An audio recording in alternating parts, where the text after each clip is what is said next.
Evan Longoria has become the face of the franchise in Tampa Bay since his debut in 2008, leading the Rays to 4 playoff appearances during his tenure. Tonight, Evan takes the field in his 1,000th career game as Tampa Bay opens a 4-game set against the Oakland A's.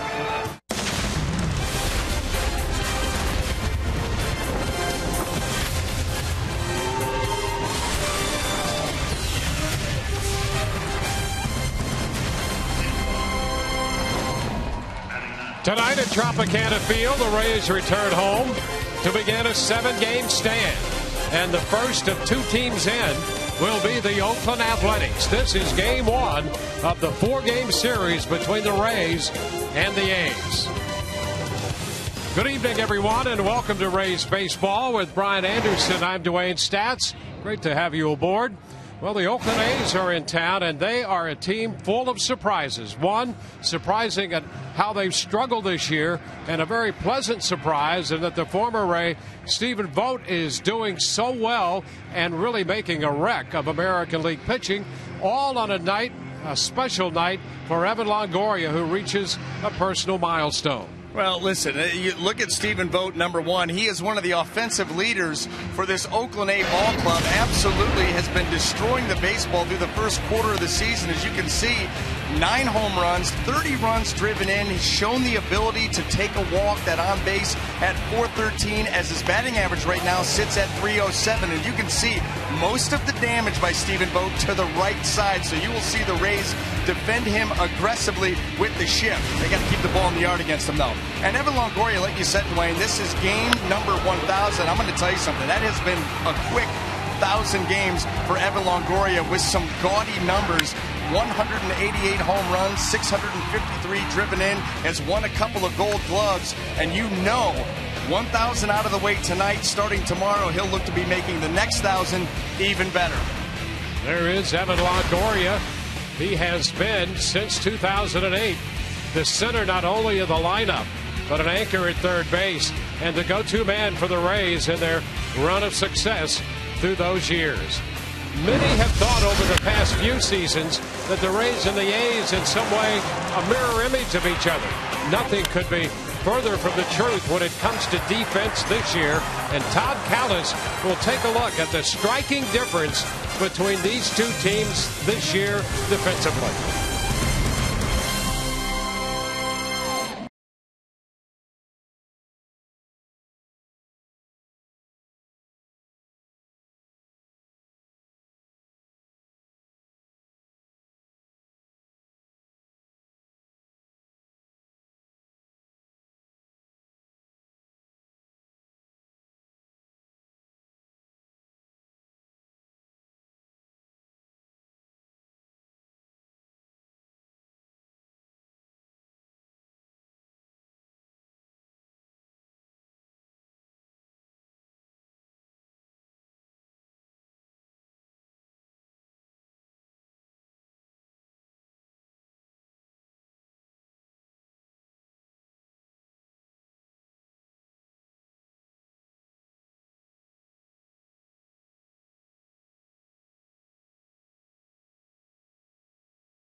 hitting streak as the A's get ready to take on the Tampa Bay Rays in the first of 4 games. But when you talk about James Loney, the first thing you think about is certainly not only his consistency in the offensive end, but his defense. And when he's at first base, it is very tough to bounce a throw past him. And with that in mind, you talk about 2 teams who are similar in certain areas, couldn't be more dissimilar in the defense.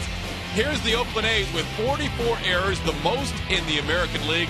28 unearned runs, almost 5 times as many as the Rays, who've allowed just 6 unearneds all year, and tied for the fewest errors on the season as well. We caught up with the Rays bench coach Tom Foley, who was a very good middle infielder in his day, and asked him if he's been pleasantly surprised by the Rays' D since spring training. Absolutely. No, they played great. Positioning well. They're in the right spots. They're making the plays, and they're making all the routine plays. It's not like we're making a bunch of great plays, even though there are great plays made. We're making the routine plays and getting the outs that we need to make. He said they've been as good as he could have hoped for since spring training. Evan Longoria at third base in 3 minutes and 10 seconds, playing in his 1,000th career game, all in a Tampa Bay Rays uniform. We're ready for baseball. A couple of righties, Alex Colomé and Jesse Chavez right around the corner. Enjoy.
Alex Colomé heads to the mound to begin this 4-game series against the Oakland A's.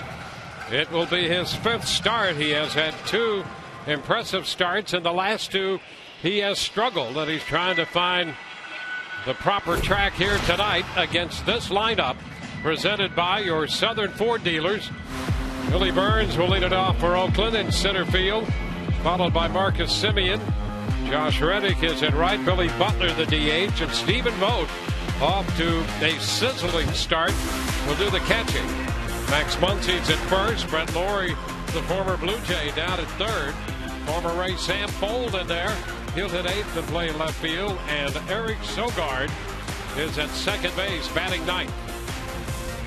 Those struggles, Dwayne, that you talked about with Alex Colomé, his last 2 starts, it's been 9 1/3 innings, and he's given up 11 earned runs. Now, he's only had 2 walks during those 2 starts. However, it hasn't been the walk that's hurt him. It's been the lack of command within the strike zone. A lot of pitches not getting to the proper spot out over the heart of the plate, and teams have made him pay. Well, let's take a look at the defense as it lines up behind Alex, brought to you by BMW. In the outfield left to right, we have Brandon Geyer, Kevin Kiermaier, and Steven Souza Jr. Across the infield, third to first, Evan Longoria, Nick Franklin, Logan Forsythe, and James Loney, with Bobby Wilson behind the dish.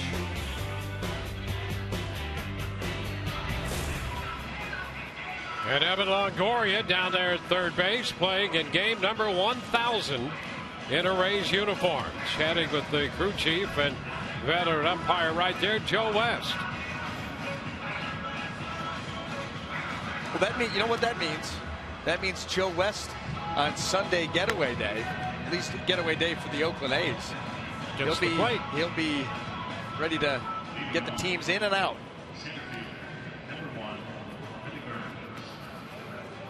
Pride of Elon College. He was a star quarterback there, and the crew chief of this umpiring crew here tonight. And a country crooner. That too. The Blue Cowboy down at third. All set to play baseball tonight. Alex Colomé on the hill and Billy Burns, switch hitter. And the first pitch is a strike call. So this game underway. First pitch presented by Pinch a Penny. Burns has Evan in on the turf at third base. Now the count goes to 2 strikes on the fastball up.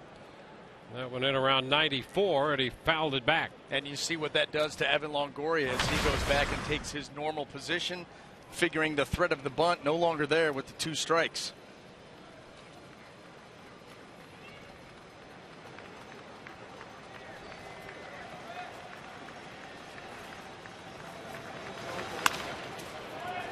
And the pitch up, and he fouls it back.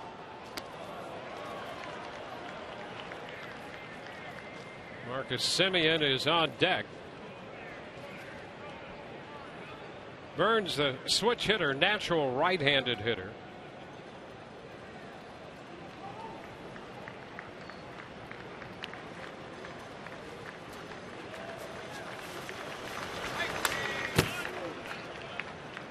Oakland got him from the Washington Nationals. Burns,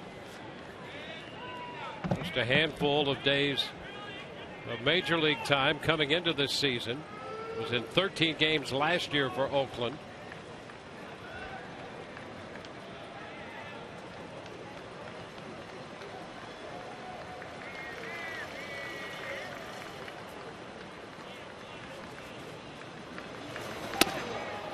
Close right there. 1-2. I don't know how that pitch didn't clip the thigh of Burns. He's up there close to the plate, looking to battle here. He's fouled off some tough pitches in this one. Oof. Colomé happy that he's a slender target. Yeah. And hate to give up a base runner in an 0-2 count with a hit by pitch.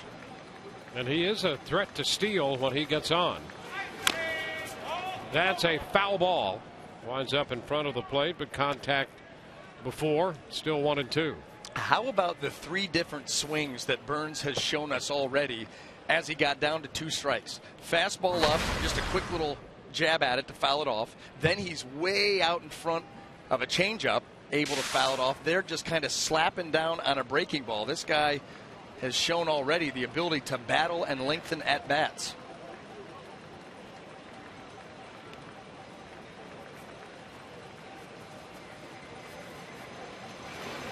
Way upstairs with that one.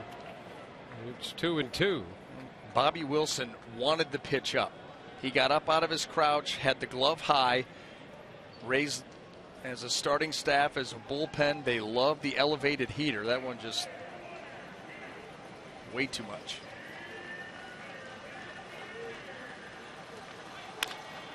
Fly ball, right center. Souza still on the move, and that ball's going to get past him. Kiermaier will back it up, and Burns, who can fly, is on his way to third. And just like that, Oakland with a man at third base and nobody out. Off the bat, it appeared that ball would be caught. Except for the fact that Steven Souza Jr. was playing so far in and over. And watch, he kind of curls back. I mean, he's got a full head of steam going, just never got there.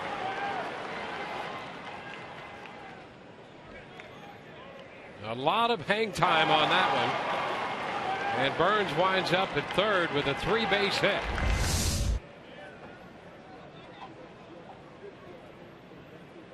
Here's Marcus Semien.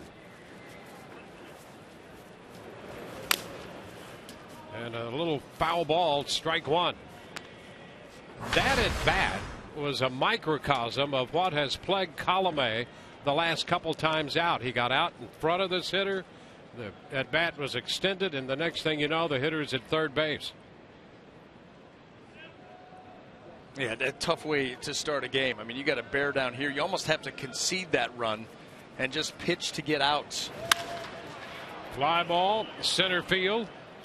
Kiermaier's there to make the catch. Burns will not try to score. And how about that? Well, you'll take that mistake. Absolutely. Kevin Kiermaier, listen, he's as surprised as everybody. Listen, he's got a good arm, no question about it, but with the speed of Burns and Kiermaier where he's going to catch this, you've got to absolutely tag up on this and go.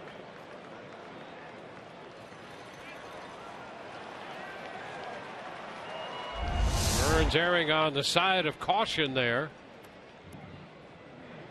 He's still at third with one out. You wonder what the collective mindset of this team is. They've lost 12 out of the last 14. It's not been pretty. First pitch to Josh Reddick is a strike. Reddick with some productive numbers, 29 runs batted in. He's hitting .395 with runners in scoring position. Hasn't been a lot wrong with their offense. Not at all. Not at all. In fact, here, listen, the first at-bat, now this at-bat, this team leads Major League Baseball in at-bats with runners in scoring position at 377, now 378 ABs. And not doing a bad job in that category either. Yeah, they're third in the league in runs scored. Hitting .271 overall with men in scoring position. And a look at the impressive numbers for Reddick in these situations. So continues to be a tough spot for Colomé. Ground ball to first, out there. Now a throw back to third, and Burns with a little indecision started, then stopped, and scrambled to get back to third. It's been an adventure over there for him through these last two hitters. Yeah, he's not having a good time down there at third base. First of all, on a fly ball to center, doesn't tag up. Then he wants to go on this, where James Loney's like just inviting him and almost is able to get him on the backside. I'll tell you what, when it's going bad for a team, it's going bad. And this sequence of events here with Burns after the leadoff triple is a microcosm of the A's season. Well, here's the designated hitter, Billy Butler.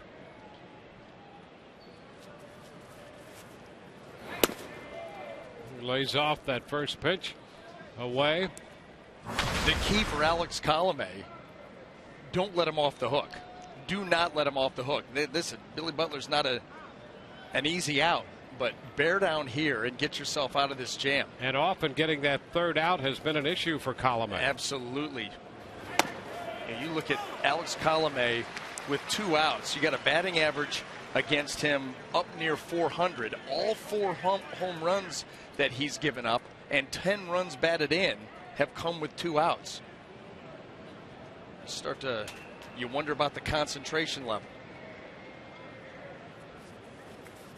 1-1 to count to Butler.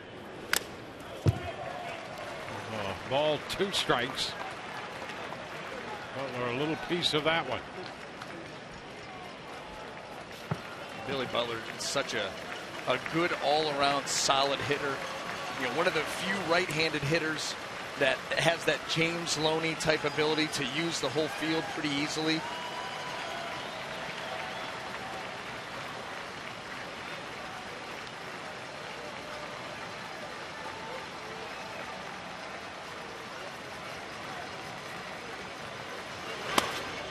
Upstairs, fastball 2-2. Stephen Vogt on deck. Braves would rather have him lead off next inning.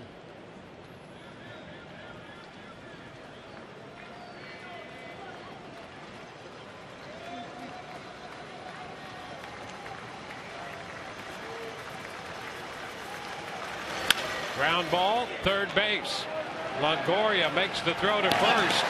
And the Rays get out of that. Oakland leaving a man on after the leadoff triple.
Oakland leaving a man at third. Rays line up, presented by your Southern Ford dealers.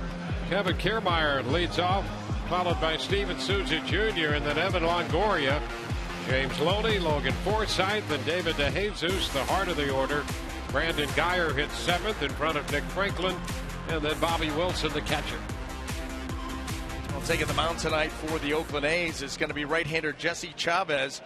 And you can see 4 games out of the bullpen, 5 starts. Moved into the starting rotation on April the 23rd and has not fared well with the record. 1-3, but just with a 3.19 earned run average as a starter. No run support. You know, we talked about this team being pretty good offensively on the season. Just 1.74 runs of support for Jesse Chavez. Here's Kevin Kiermaier. And the pitch is a strike. Boy, the Rays with a big relief getting out of that spot in the top half of this inning after the leadoff triple. And there's a fly ball into center. Burns is there to make the catch on this one. One away.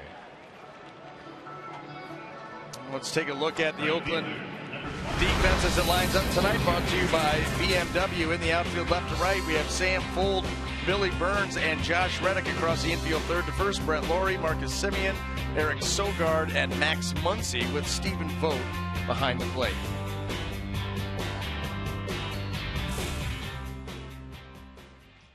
Chavez, 31 years old. And the pitch, and there, a strike to Souza Jr.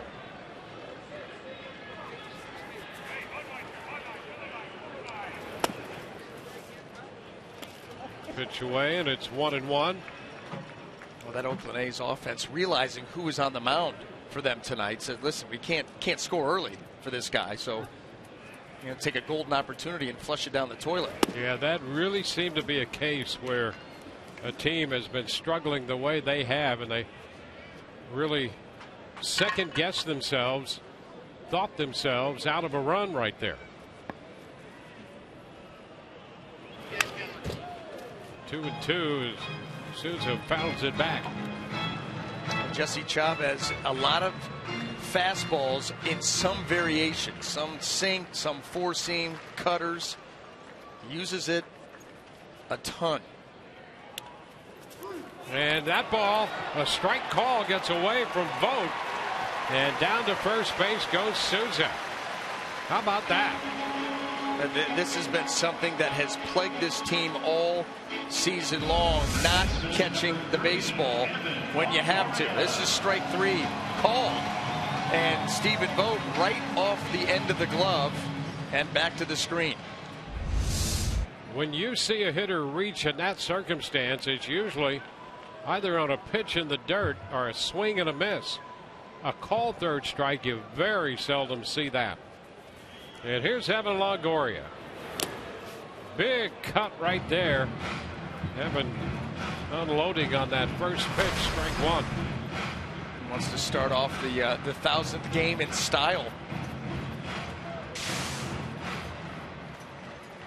So the Rays with a runner at first on the pass ball on strike 3.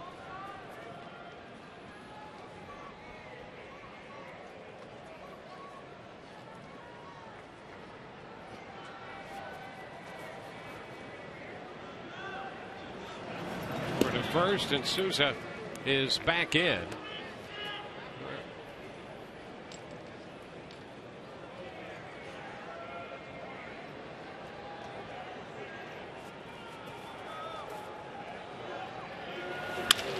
Fly ball lifted toward right center. Burns cutting to his left will make the catch.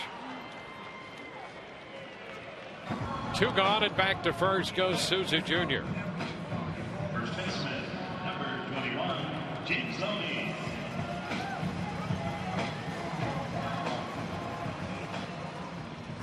James Loney has been swinging a hot bat, and he's had a lot of success over the last couple of years against Oakland.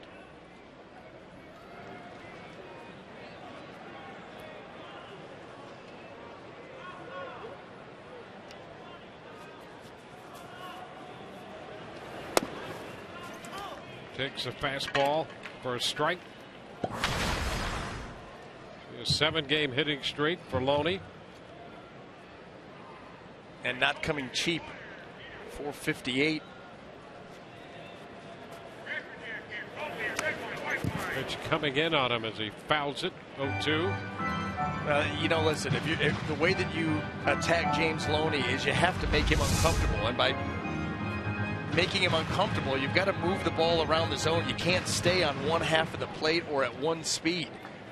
He's just too good at making adjustments and realizing what you're doing. So you've got to change speeds, change locations, try to get him off balance, which is not easy to do. It's a ball and 2 strikes.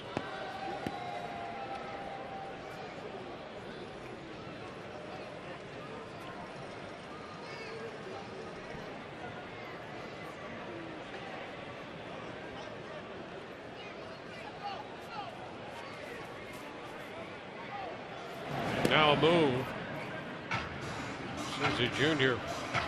out there with his lead and leaning a little bit there, drawing the attention of Chavez.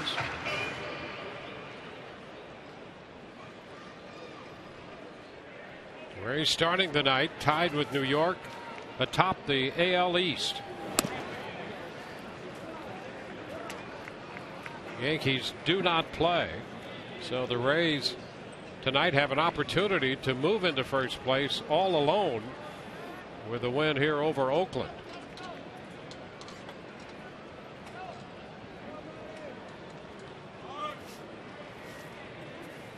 Time granted by Gabe Morales, the plate umpire.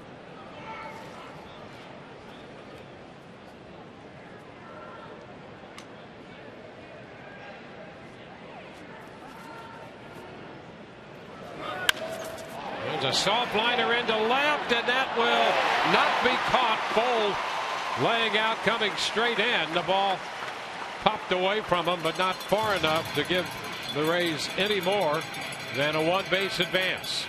Well, go back. Listen, Jesse Chavez did everything that he could to get James Loney out there. Move the ball around the zone, change speeds. That was a changeup. But we talked about James Loney's balance.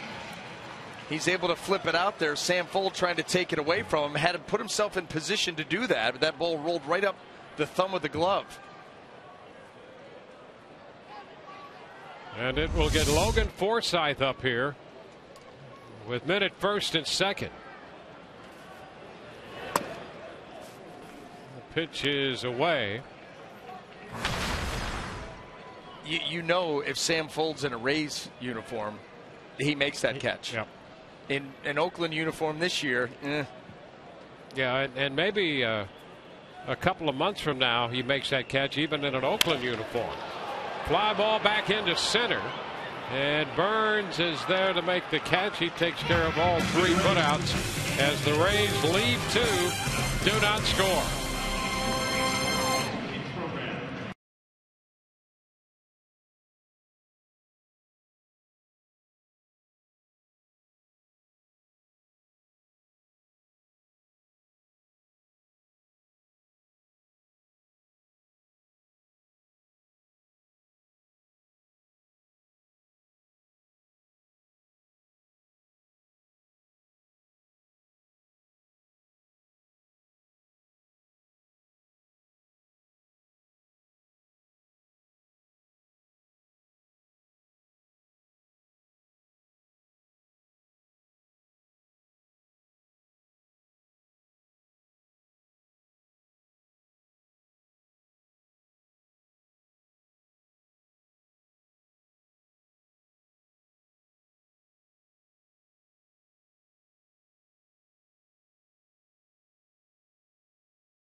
Porch draws a big crowd, and that's where we're going to find Lou Caputo. Lou? Yep, we've got an amazing ticket offer tonight for all our Rays fans out there. We're calling it the Ticket Takeover, and it has to do with the Flex Packs. Now, we're all familiar with those. When you get your Flex Packs, you get your Ray card right here, and with this card, folks, you're going to pay up, get up to about a 50% savings on the regular price of the tickets. You can put money on the card. You're going to get 5% bonus on that as well, and then 50% off your parking. But if that's not enough, guess what else? Tonight, you're going to be able to pick one of 8 different souvenirs when you get your Flex Packs for either 3, 6, or 9 games. And look what we got here. Wall hangers, bobbleheads. We've got a tumbler, all sorts of things. Pullovers, hats, shirts, all kinds of things, but they're only available until we run out of the quantities. Now, the other thing that you're going to get tonight as well, only available, is this wristband I have right here. These are going to get you down to the field for some concerts we have coming up this year. On June 13th, we're going to have Lee Brice out here. On the 25th of July, we're going to have Casey Musgrave. And then on October 3rd, we're going to have Steve Aoki out here. So you're going to be able to get field access as well. All that and more, just go to the website, call the phone number, take advantages before these run out. Back to you. Well, he draws a crowd. We go to the second inning, and Stephen Vogt leads off. 1 strike the count. It's 1-1. Vogt, Muncy, and then Laurie due up. Colomé got out of a spot in the first, giving up the leadoff triple to Billy Burns. Vogt now behind in the count. Vogt in the top 10 in home runs. He's at 9 home runs. Tied for 3rd in the league with 30 runs batted in. 2nd in on base percentage and 2nd in slugging percentage. Now for the good news. In his last 5 games, he's 1 out of 13. So maybe, just maybe, the Rays have caught him at the right time. It's popped into shallow left center. Coming in a hurry, and that's Kiermaier to make the catch on the move.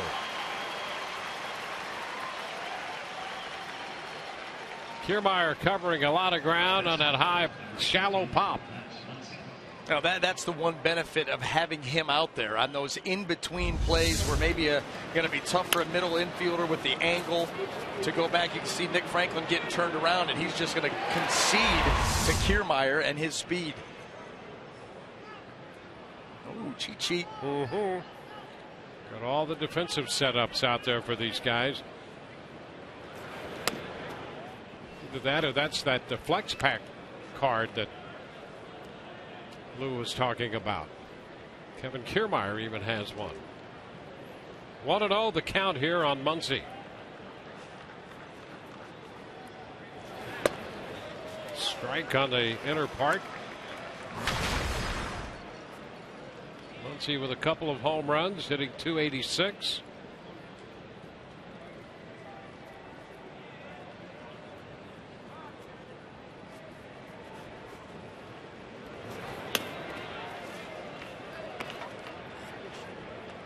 Now 2-1.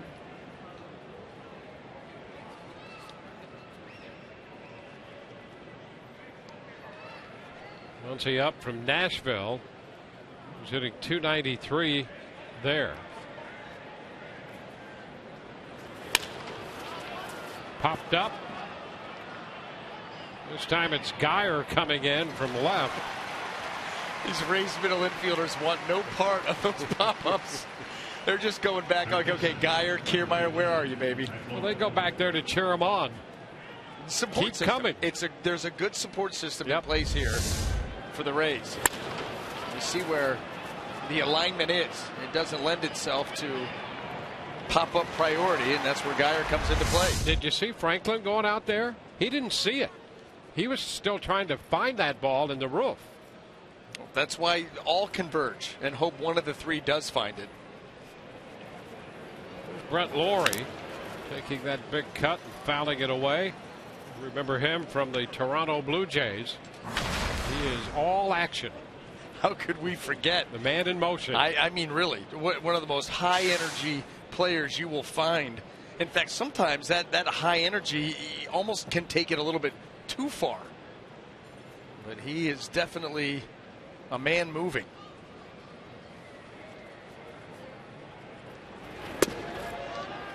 He takes the pitch there, pretty close, and that's difficult for him to do. Remember the reputation early that Oakland got, hitters taking pitches, drawing tons of walks, being patient. This guy is just the opposite of that in an Oakland uniform. He can't wait to swing. Well, that was the deal. Josh Donaldson, who had a couple of back-to-back tremendous years for the Oakland A's, he gets shipped east. Brett Lawrie and heads out west, exchanging positions. I figured if his running partner was not going to be Munenori Kawasaki, it was time to let him go.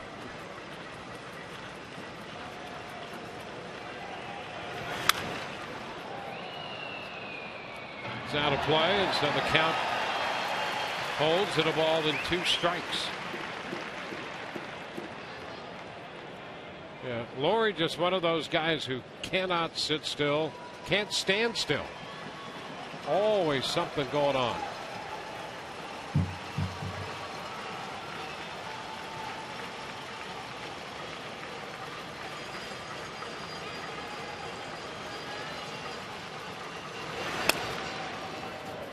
Two and two.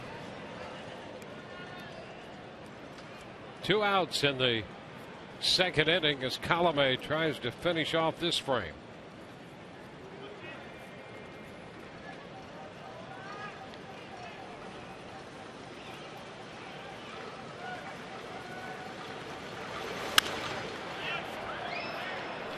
Another fastball fouled away.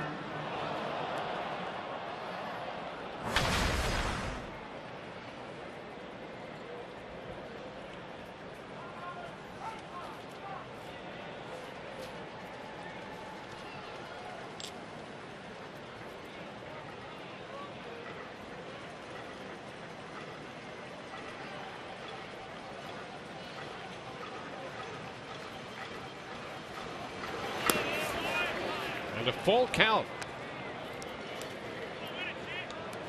And Brett Lawrie showing more patience than we've seen in the past, taking some pitches, working this count full. Like you said, a little bit out of the ordinary. He's one of those guys, obviously, just watch him get ready to hit. He wants to hit, wants to swing that bat. Laurie with 6 walks all year. And hits it on the ground to short. Nick Franklin makes the throw.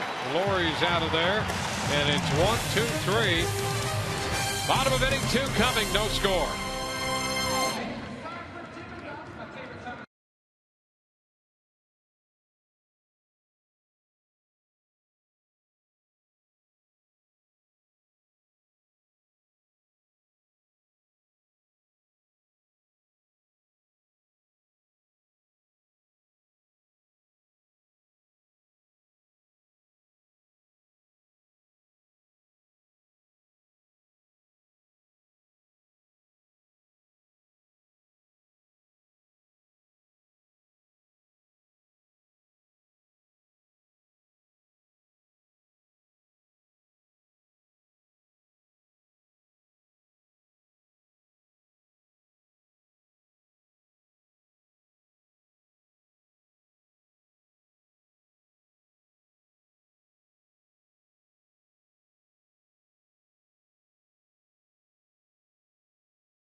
DeJesus, tonight's Buick big matchup, and the last 14 games hitting over 400. 409 with a couple of home runs in the mix for David. What an important part of this lineup he has been as the Rays start the night tied for first in the East.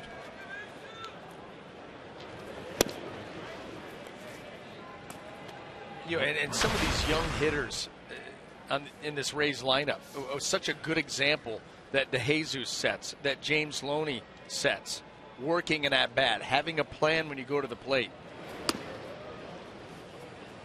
It really seems that no matter what situation he's in, whether he's in the batter's box, on the bases, or playing defense, the game never speeds up on him. And you're right, so right about the example a veteran like this can set. And you know why? Because he's prepared. Whether you're in the field, 1 out, runner on second, you already go through the scenario. Okay, what am I going to do if it's hit to me hard? If it's hit to my right, left, I'm on second base, 1 out. I know my outfielder's arms. I take a peek. I see where they're playing, where the ball's going to be hit. Am I going to try and score? He's prepared before the pitch is delivered. Popped up back of third.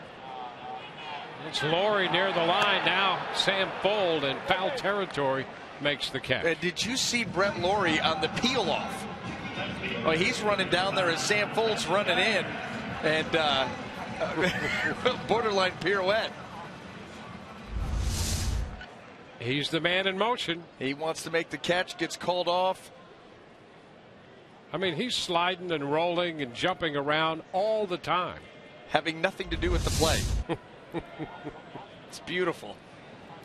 And this is a 4-gamer, Dwayne. Yeah, we're only, what, an inning and a half in. Here's Brandon Geyer. Pitch is upstairs, 1-0.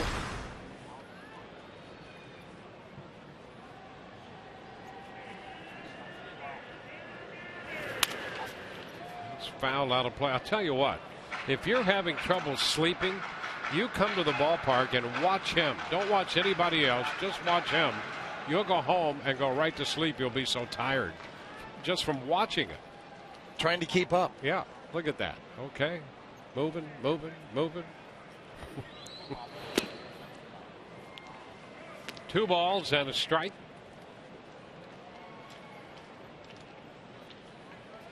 Geyer getting a start in left field. Starts the night at 274. 2-2. It's Nick Franklin on deck.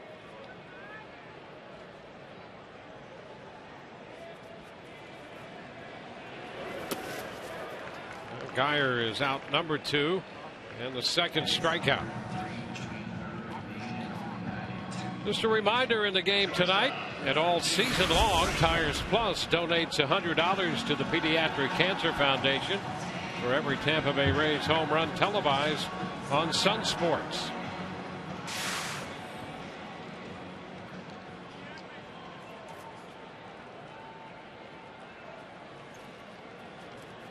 There's Nick Franklin.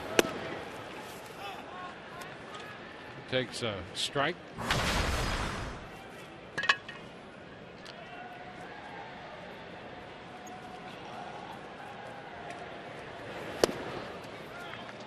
Puts him down on the count.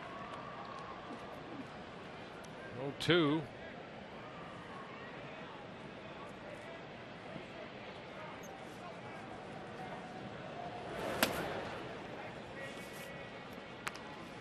One ball, 2 strikes.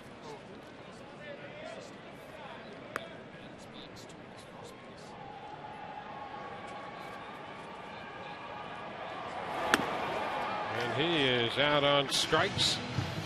Back-to-back strikeouts, and it's a 1-2-3. Bottom half of the second. We go to the third. No score.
Brought to you by Toyota.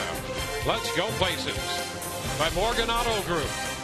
And by Kaiser University. The more information, go to kaiseruniversity.edu. Tropicana Field tonight. Opening game of a 4-game series between the Rays and the Athletics. Alex Colomé doing the pitching. He'll face Sam Fold to lead off the third.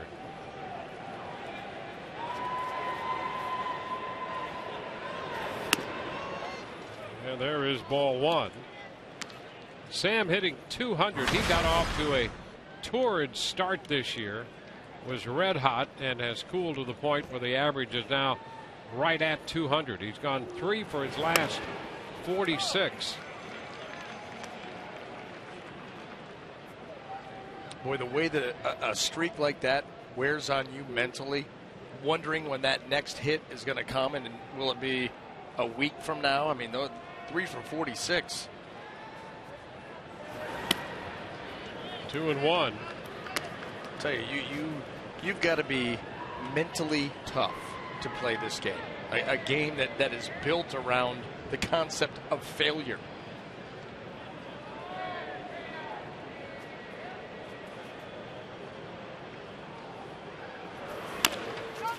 It's a little tapper, got to stay fair. And Loney steps on the bag. One away. Well, James Loney, we've seen him do this before, aggressively going to get those choppers, because if he lets that go, it's going to roll foul. So he knows he can get an out right away, so he's going to get up there and get it quick before it has a chance. That ball absolutely would have ended up foul, and Sam Folt's still trying to beat him to the bag. That's the thing you like about Fold, and the thing the Rays loved about him here. He's not going to take for granted that something untoward might happen on a simple play like that. He's still busting it down to first.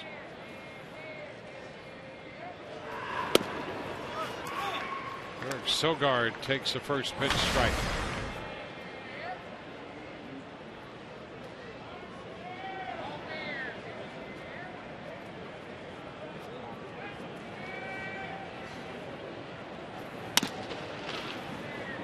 It's 1-1.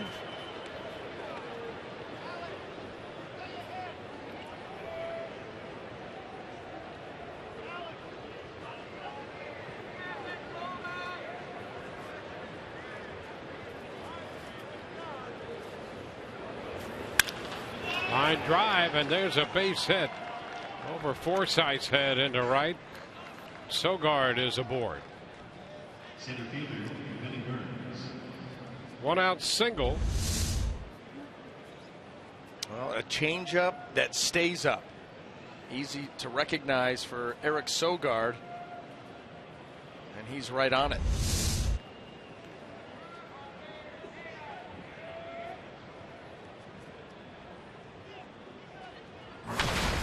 Go back around to the top of the order. Billy Burns.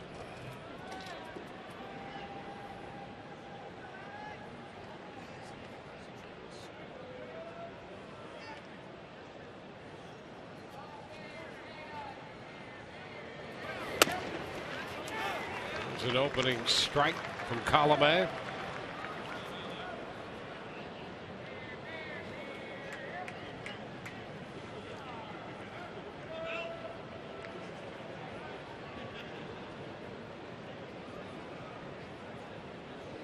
Colomé came into this game with 16 strikeouts in just over 19 innings and just 2 walks, but he'd given up 24 hits in that span. Tap foul, third base side, 0-2. And so far tonight, a couple of hits, no walks. And as we said early on, there's nothing wrong with Alex Colomé's stuff. He's not walking the yard. He had 1 walk in each of his last 2 starts, as you can see right there. But it's been within the zone. The pitches within the zone have not been towards the edges. They've been catching more of the heart of the plate. And you've got to tip it to these teams. Tip your hat to the Twins and the Yankees. They haven't missed too many.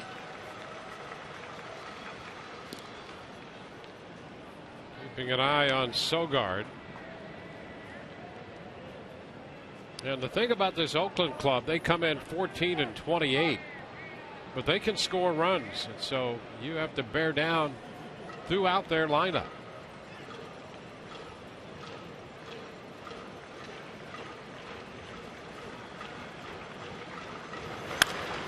Popped up on the left side. It's Longoria making the call as Franklin retreats. 2 gone. Shortstop, Marcus Semien. It's the shortstop, Marcus Semien. Semien has been very good with the bat.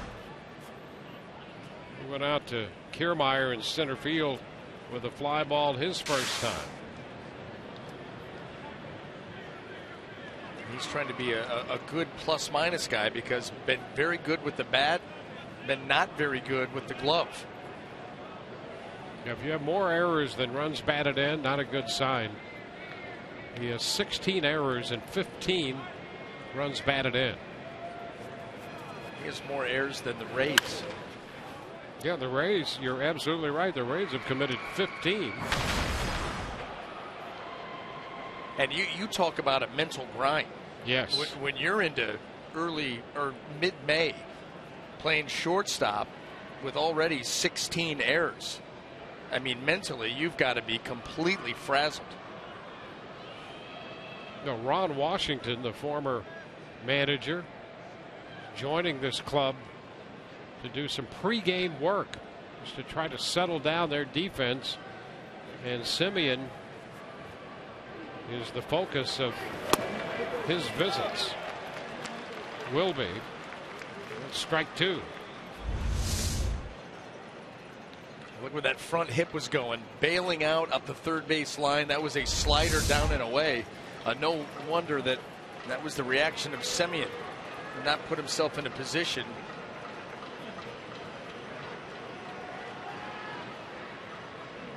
Joe West, technical. Yep. About the call. He's called the ball because Colomé went to his mouth, rubbing up the baseball.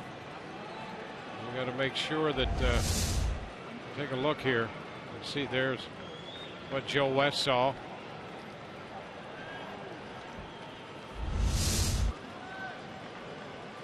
So he called the ball. So it's 1-2. This one is down. 2 balls and 2 strikes. It's an interesting place to put your pine tar. Well, it'd be interesting to see them check. You don't see that very much unless it's just blatantly obvious. You don't want to. You remember Michael Pineda last year when he had it lathered all over his neck. Yeah. What was he thinking? I mean, listen. Be discreet. Excuse me, I need to load up here. Okay, I'm ready. You just keep a jar behind the down with the rosin bag. Yeah.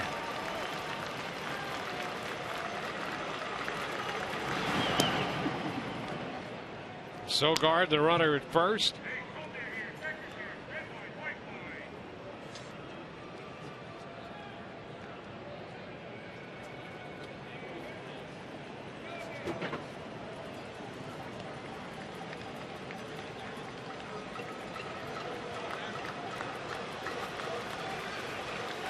Runner goes. The pitch, a cut and a miss.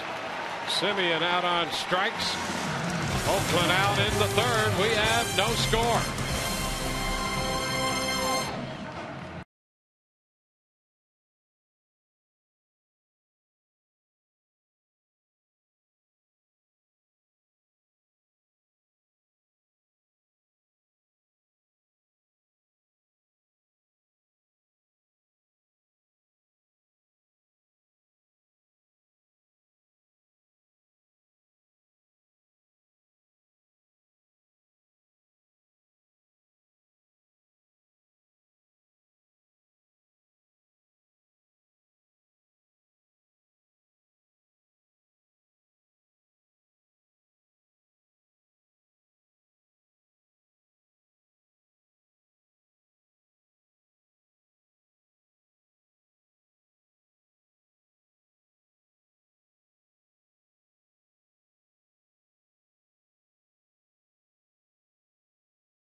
Another Throwback Rays Day brought to you by Dodge. Submit the best Rays vintage photo of yourself by using the hashtag Throwback Rays. One photo will be selected and featured in the post-game show, selected by our esteemed panel of judges. Here's Bobby Wilson. First pitch in the bottom of the third is a strike call.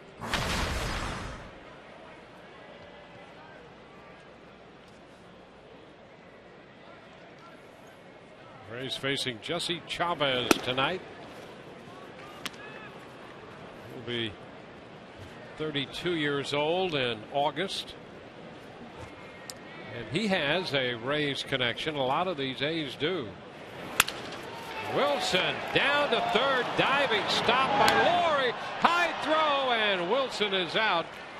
Muncy managed to get his foot back to the bag just in front of Wilson's arrival. I'll tell you what, sometimes these first basemen have to have nifty footwork. Great job by Laurie to get to this, and then he starts to airmail the throw, but Muncy gets behind the bag, makes the catch, and now find your way back there before Bobby Wilson does. Nice play.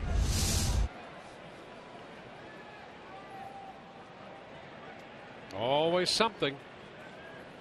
Yeah, he just spit on his own forearm. That just happened. Kiermaier. It's a full foul ball, strike one. And here's the thing. Now, listen, he's got the double sleeves going, so how would you know where the dirt ended and the ink began? No. That's why you just arbitrarily spit down the backside of your forearm and clean it up. Right here. Here we go. Come on. Oh, go ahead. One more. Yep, there we go. Now it's clean. It's all good. Play ball. This is going to be so much fun. Oh, the whole series. Fouled back by Kevin Kiermaier, 0-2. I'm telling you, he'll wear you out just watching him.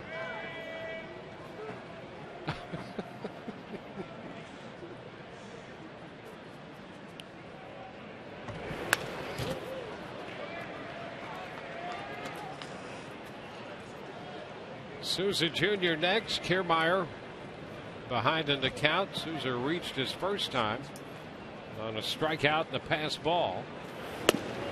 And that takes care of Kiermaier. A called third strike. Fourth strikeout for Chavez.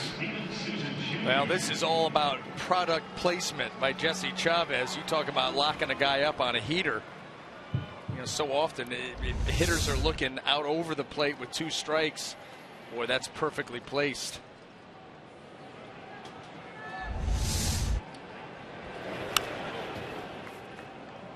Foul ball for a strike.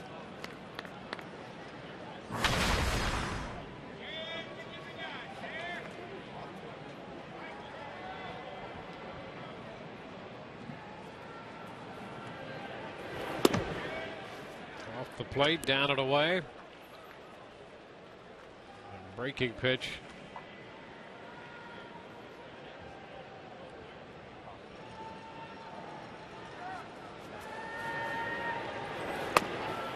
And then right back with a fastball. 1-2. A lot of movement from Chavez. As you mentioned earlier, BA with a cutter. See breaking ball, cutter, fastball. You see change of speed once in a while. 2-2 now. And for the most part, he's going to attempt to work down in the zone. And there's the range. It's not a big range. I mean, he's fitting a number of pitches in between that 81 and 91. Not going to blow you away with the velocity. But some late movement is what he relies upon. And Souza is out on strikes, caught looking. 1-2-3, go the Rays. No score, onto the fourth.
Longoria. Seemed like not that long ago he was a rookie with the Rays in their AL championship season. Here are his thoughts about playing his 1,000th game. It seems like yesterday. I mean, it seems like I was just making my debut and coming up and really not knowing what to do and where to go. And as I look back, it's been such an incredible journey to this point. I mean, we've had so much success and so many good times here, and I'm just happy that I could spend 1,000 games in one place and with this franchise, because it's been an incredible ride. Rookie of the Year, 3-time All-Star, and guys, the other thing for him, he had that 1 year with only 74 games played. He's now played in 283 of the last 284 Rays games, so he is picking up games in a bunch and gets to 1,000 tonight. Yeah, and that's a point of pride for him to be in that lineup every day. Josh Reddick sends it into center with a little slice toward left center, and Kiermaier takes care of that. That's the first out here in the 4th inning. Evan Longoria, our T-Mobile game changer, and look at this, since he broke in 2008, where he ranks among Major League third basemen. That says it all right there. Tops in home runs, runs batted in, doubles, slugging percentage. He's second and third. That gives you an idea of the impact he's made, not only on the Rays, but on the game at large among third basemen in that span. And you know what the best part about him is? That he believes that there's more there. That those numbers, that he can improve upon those numbers. Mm-hmm. And so, great. Yeah. Oh, and by the way, he can play some defense, too. Some gold gloves. Pop to the right side, and Loney in foul territory is there. You know, I've always thought about Longoria. In high school, he was not a major prospect. Didn't attract a lot of attention. And I think he made that, either knowingly or unknowingly, an advantage, because he was a little bit of a late bloomer. He had to work harder to get attention, had to work harder to compete. And I think that set in him the work ethic that he brings to the game every day today. And I think needing to compete on that level to catch up, if you will, to other kids who might have been bigger, quicker, more talented at an early age, and he had to continue to compete and battle. I think that served him well, and that's why he's as great a player as he is. Adversity makes you stronger if you continue to work hard. And you're right. You know, playing against your bigger brother, all that stuff. You start to hone those skills. You realize what you need to improve upon if you want to have success. And, you know, and you take it as an affront and you use it as motivation. Yeah. He went to college, became a great player. Never forgot how. Yeah. And that's how he became that great player. Mm-hmm. There are a lot of guys with a lot of ability, and we see them all the time. We've been both around the game long enough to see great talent, and sometimes it's not as realized as you'd like to see it. Ground ball, and that's going to go through the right side. So Stephen Vogt has a base hit. 2-out single into shallow right, just out of the reach of Forsythe. What about the guys that you see that will put it on cruise control? You know, they'll get that talent, they'll come up, you know, maybe even get that first big contract, and then all of a sudden the work ethic not quite where it used to be. You see that a lot. Yep. And if you had one complaint about Evan Longoria, it would be that sometimes he works too hard. You know, he overdoes it. You know, out for, you know, early batting practice, guess who's going to be leading the charge? Yep. Extra ground balls. He works at his craft as hard as anybody. And the really accomplished players, the extraordinary players, do that. Max Muncy takes the pitch high.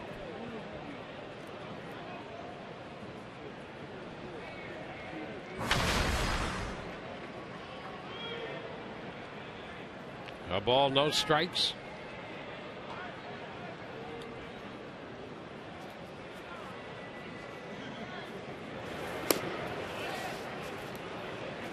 It's 2-0.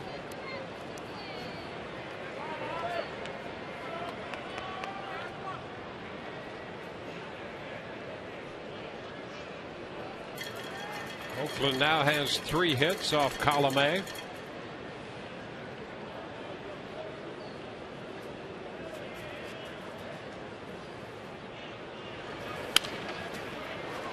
Foul back, and it's 2-1.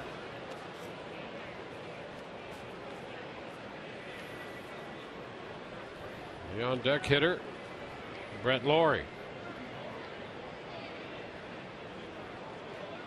Always something to do. Potential at bat coming up. Got to be ready.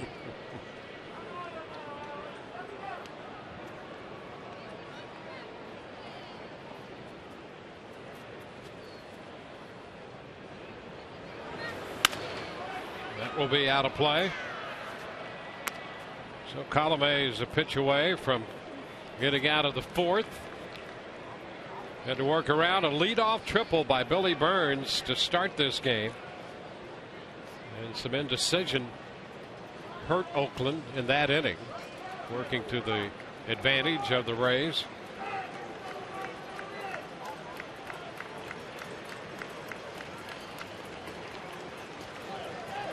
Column A up to 60 pitches.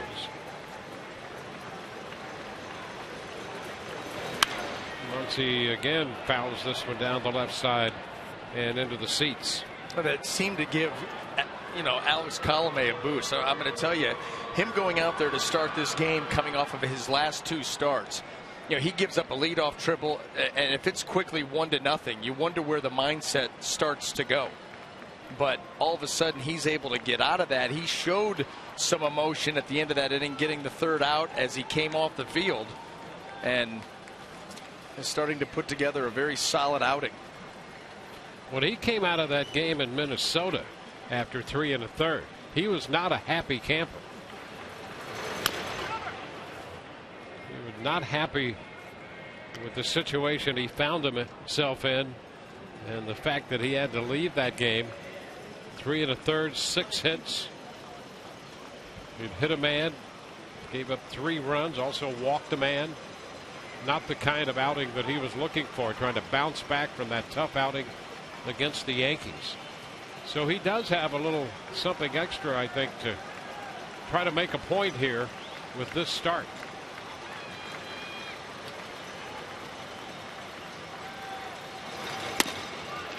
Full count.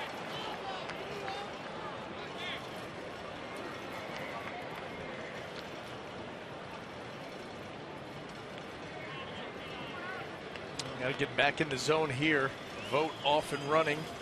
Not want to allow the A's to extend this inning. And get another at bat with runner in scoring position.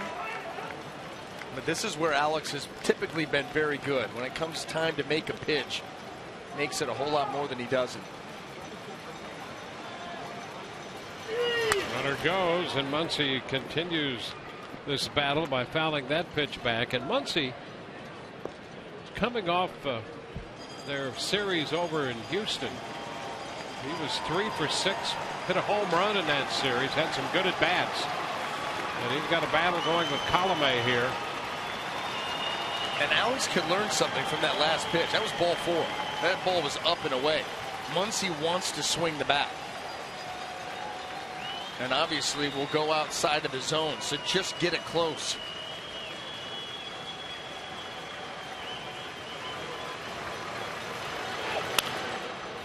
Foul ball.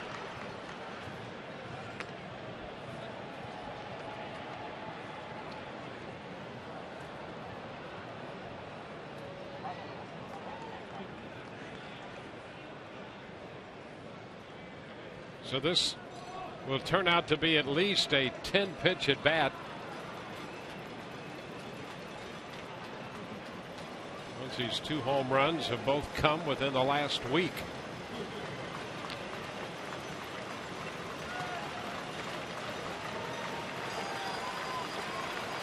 3-2 from Colomé again, and he walked him. Too easy to take. Muncy wants to swing. That pitch right out of the hand of Colomé was way up in the zone, and Muncy was let off the hook. Well, here's a situation with 2 men out. Yeah. And then the single and now the walk. But this has been one of the trouble areas with Alex Colomé. It's been the bottom of the order and with 2 outs. Both speak to maybe some concentration issues. Well, this becomes perhaps a bigger moment than just the game itself right now. This could be a big moment for Colomé as he faces Brett Lawrie. And Lawrie up there swinging away as he does and fouls it back. Because it's the combination of the two. It's with 2 outs and the bottom of the order. And he has struggled against both of them.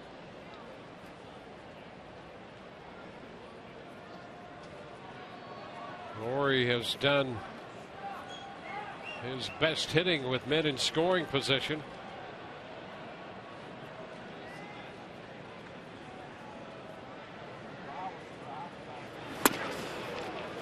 It's in off the plate. It's 1-1. Lawrie last year played in fewer than half the games in Toronto.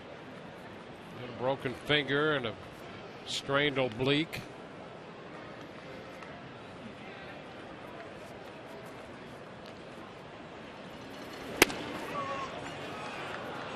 Took a look out there at that fastball. 2-1. Yeah, that one just got pulled a little bit off the plate.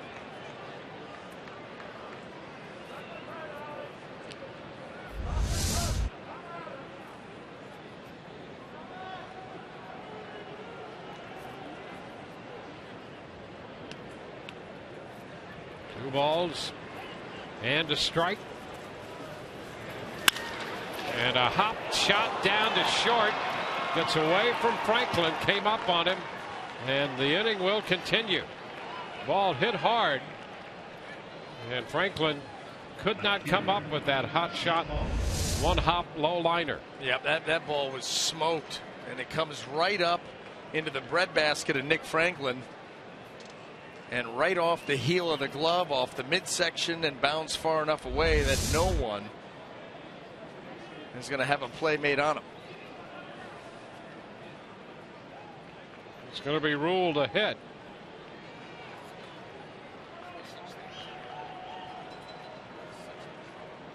Well, you'd like to see the inning end, but it continues on what's ruled a base hit for Lawrie. And here's Sam Fuld. Bases are filled with Oakland runners. Tap right side. Colomé is going to need to cover and takes the toss from Loney. So Oakland leaves him loaded. Evan Longoria will begin the bottom of the 4th for the Rays in this scoreless game.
Sports is brought to you by Geico. 15 minutes could save you 15% or more on car insurance. By Sea-Doo. Sea-Doo Spark, the most affordable watercraft on the water. And by Courtesy Toyota. You'll love what we do for you. Rays home here at Tropicana Field, opening the 4-game series with Oakland. 4 innings and 71 pitches for Colome so far tonight. And Evan Longoria is going to open the inning. The 3, 4, and 5 hitters. Second time through the order for Chavez. Evan takes a pitch away. Evans' fly ball caught by the center fielder Billy Burns in the first. Well, he's up in the count. 2-0.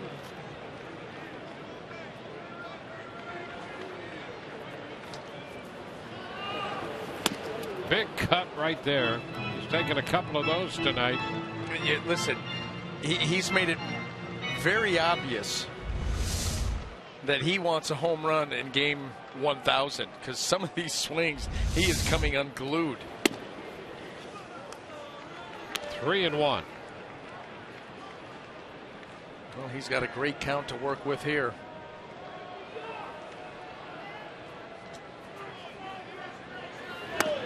And there's ball 4. The Rays put the leadoff man on.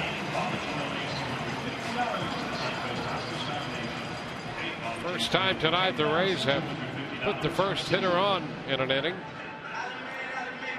Well, that was 7 in a row that had been retired by Jesse Chavez. The last 2 coming via the strike. Actually, 4 of the last 5 coming via the strikeout. A leadoff walk. Now James Loney.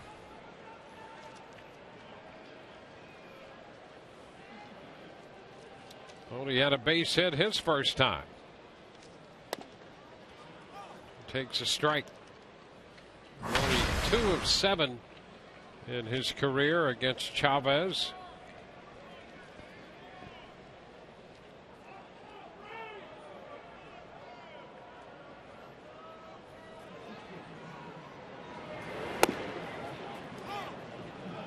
At the knees, and it's 0-2.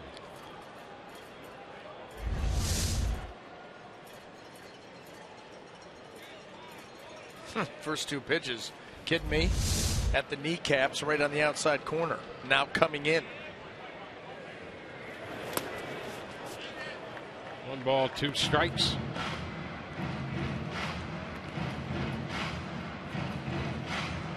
Stephen Vogt doing the catching. The initial plan this year was to divide the catching on this Oakland club, a platoon situation. Josh Flegley and Stephen Vogt were to share that spot. Vogt has stepped up and taken over the everyday job. Well, here's where you run into the problem if you're the Oakland A's. You say, okay, well, let's get Flegley in there. We'll go ahead and DH Stephen Vogt. Got Billy Butler. Billy Butler doesn't have a position. He's your DH. He's going to be out there every day. So Vogt's got to play, because you're not going to take his bat out of the lineup.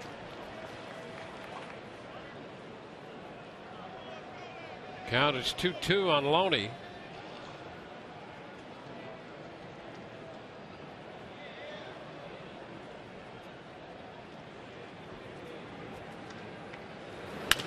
Loney stays alive, pounding that one out of play. Play being made down there in the bullpen. Double ear flaps coming through. Good glove work.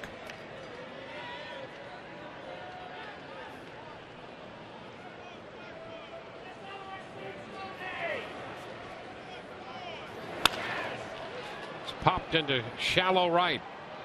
Sogard is out from second, and in front of Reddick has it for the first out. When we talked early on about how you approach James Loney, did you notice the sequence of pitches there?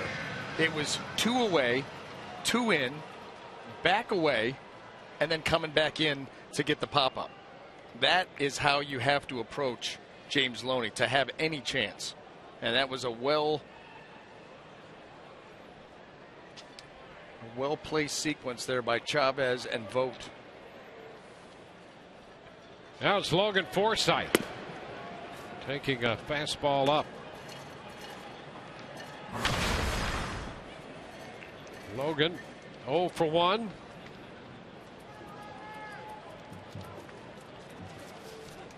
Forsythe showing this year what an opportunity to play every day can do for you. Evans back in at first. Forsythe has been on base 16 of his last 17 games and hitting .339 in that time.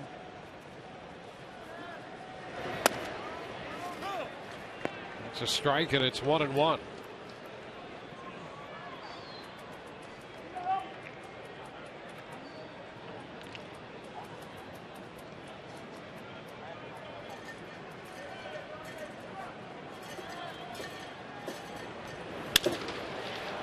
Into right. Reddick in line. 2 gone. So after the leadoff walk to Longoria, Chavez has retired Loney and Forsythe. Getting David DeJesus up there.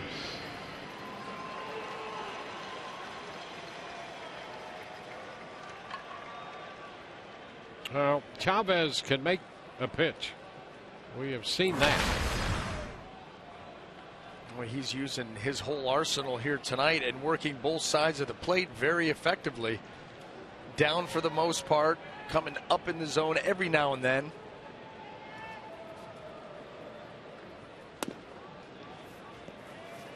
One ball, no strikes.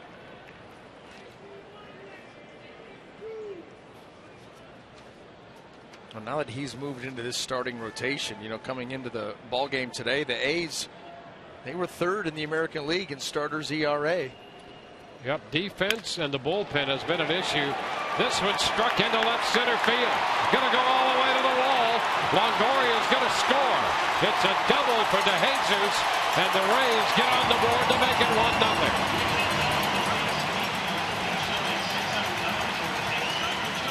The veteran David DeJesus comes through for the Rays, picking up the go-ahead run. And where did he hit it? I'm telling you, this is where, outside of the home runs that David DeJesus has hit during his recent hot streak, almost everything has been the other way.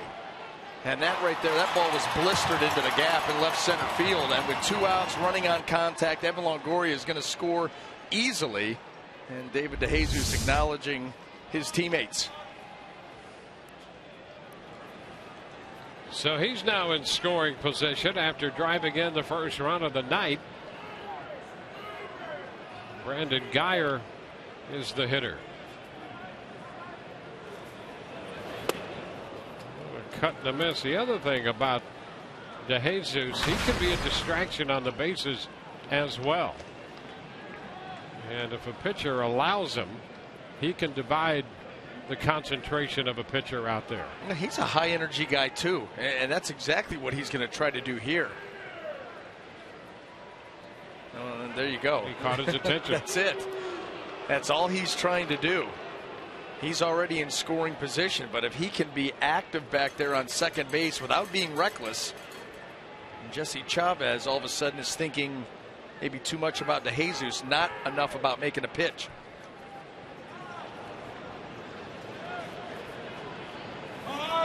And now time, and I'll tell you, he's in that head right now. Yep. And the next thing you know, Guyer comes up with a base hit, and the Rays get another run. That's the plan if you're David DeJesus out there.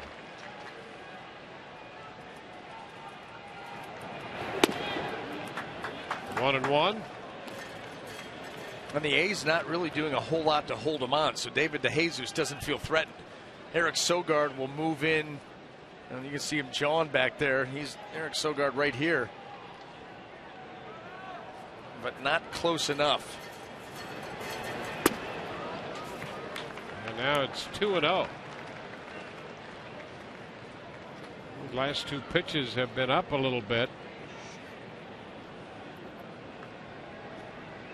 And as a pitcher, you have to understand, whatever. Don't even pay him any mind. Get the hitter. High pop up. Right side. Muncy makes the catch to retire the side. David DeJesus gives the Rays the lead with his 2-base hit, chasing home Evan Longoria. The Rays cash in the leadoff walk. Through 4, 1-0.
Moment in Rays history presented by Geico.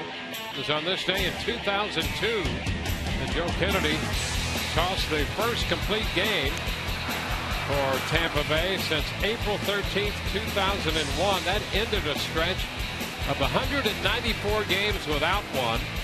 Tampa Bay defeated Seattle 1-0. It was the longest stretch in Major League history without a complete game.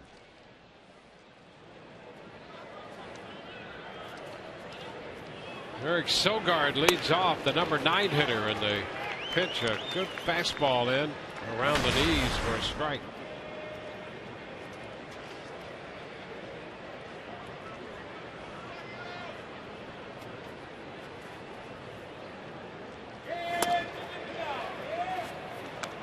One and one. Steve Geltz is up in the Rays bullpen. Colomé starting the 5th inning. A couple of pitches in. 73 pitches for Colomé. And that's a miss. 2-1.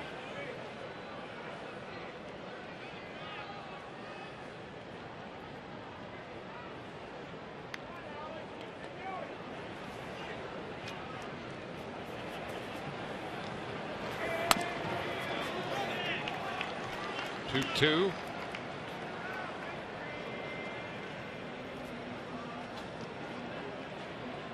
Rays starting this day tied with New York for the top spot in the American League East.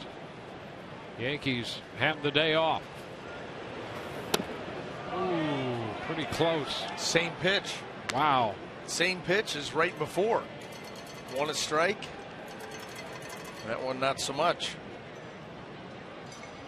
You see 4. It's behind 5.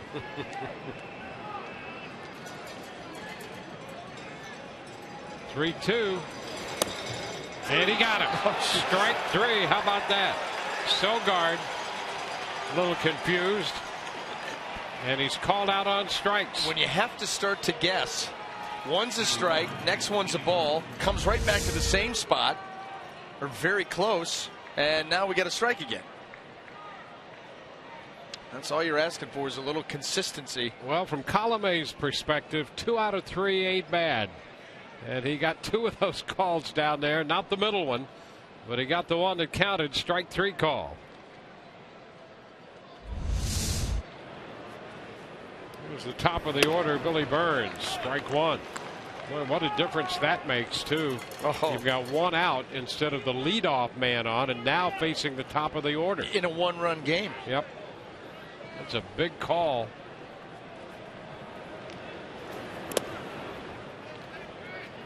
One and one to count on Burns.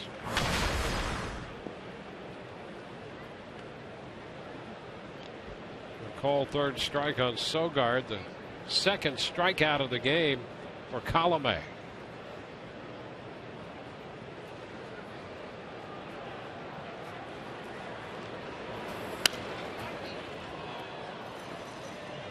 One ball, 2 strikes. And the Rays have the bullpen up. Oh, that bullpen has been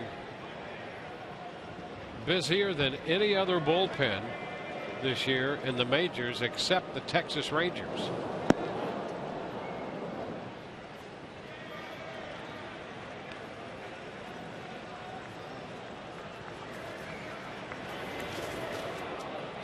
Two balls, 2 strikes. And as much as the Rays have really loved their bullpen, especially since the middle of April, you get Jake McGee back and put him in that bullpen, and the love affair grows. And so they have been used, but that's been by design.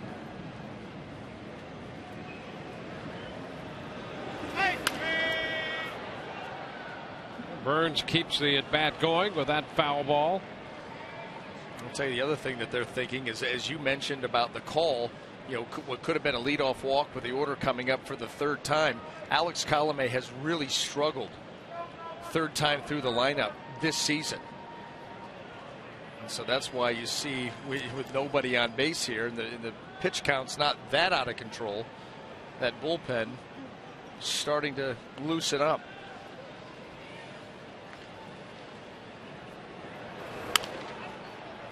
Foul ball. Well, for the Rays, you get the feeling that the best case scenario would be to get outs 2 and 3 quickly and then get into that bullpen.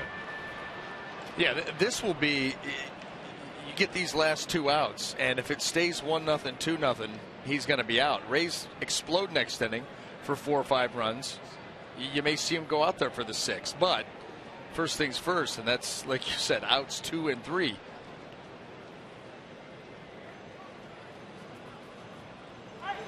And he got him. Big cut on the breaking ball. A 2-2 curveball.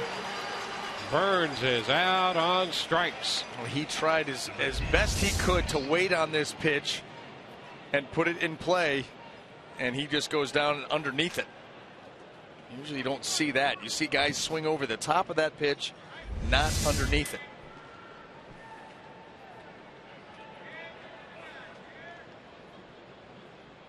There's Marcus Semien.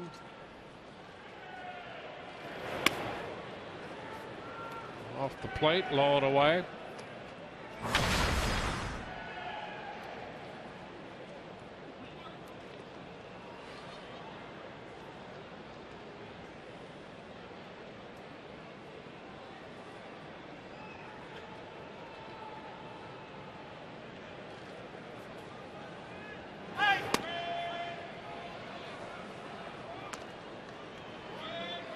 Semien has hit a fly ball to center. Struck out swinging in the 3rd.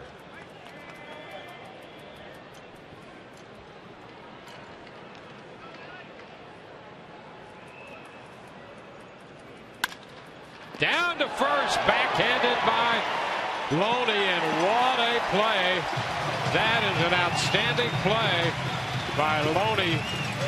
You just don't get much better than James Loney at first base. So put a star by that one.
Alex Colomé talk it over.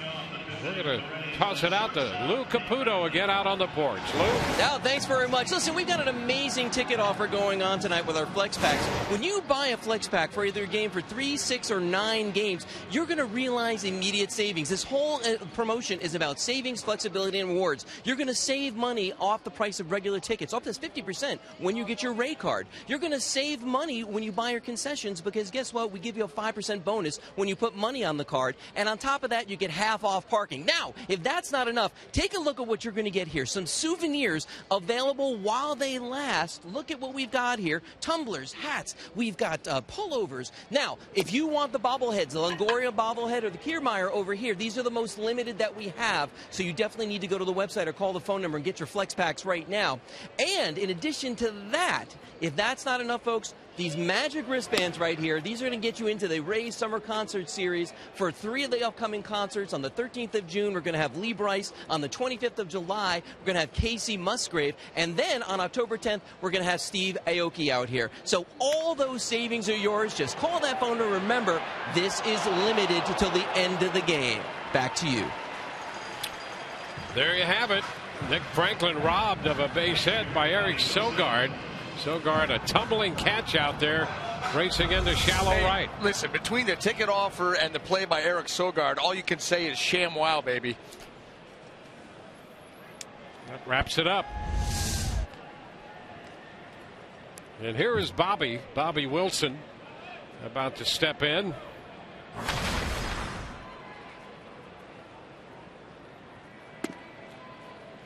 Takes it outside.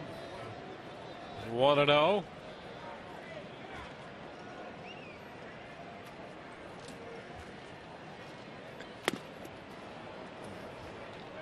Cut and a miss. 1-1 the count.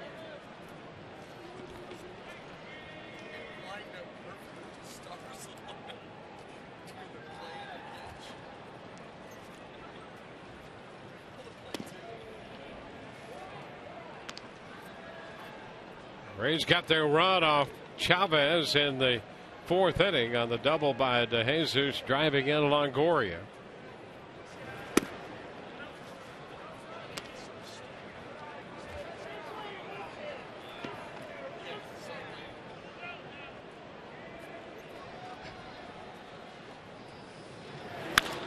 (3-1) and it's skied foul. It's headed for the stands.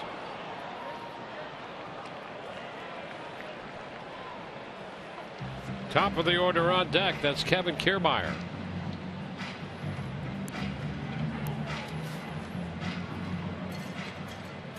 Chavez, the right-hander. Rays got him from the Pirates for Akinori Iwamura and then traded him a few weeks later to Atlanta for Rafael Soriano.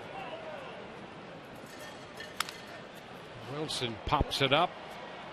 This one first base side and is on top of the dugout.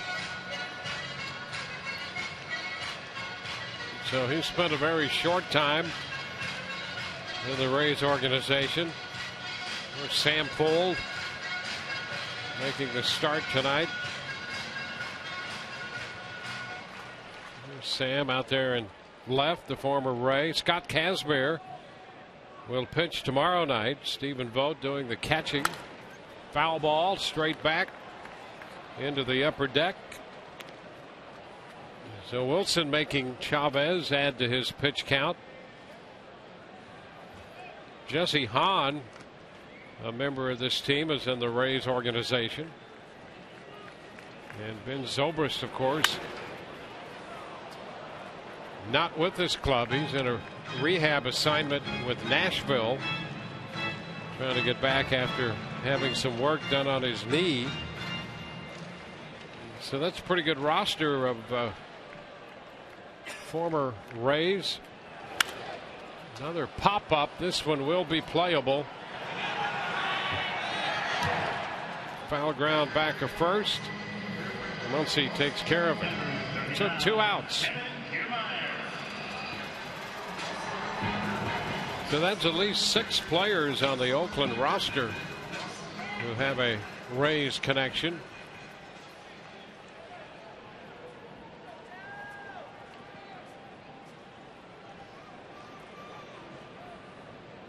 Kevin Kiermaier.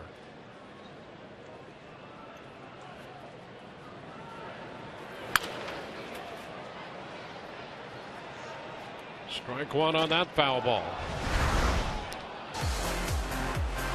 And the four who actually wore the Rays uniform, and not just in the organization, but would be Zobrist, Kazmir, Fold, and Steve Vogt.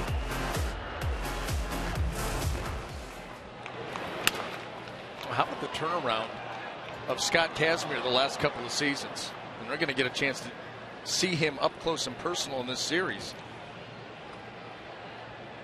Yeah, and I think the guy we're going to see a little different than when he first made that major impact here with the Rays.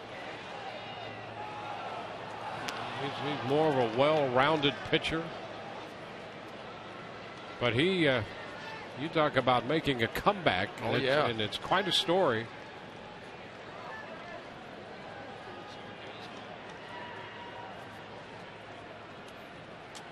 So the pitch is wide, 1-2. Had the opportunity to see Scott Kazmir in the parking lot today when we were walking in and chatted with him in the tunnel. Happy to renew some old acquaintances here, and felt right at home. I'll tell you what, there's a lot that goes on in the parking lot. All around. You're right. It's a very social place at times. A lot of research.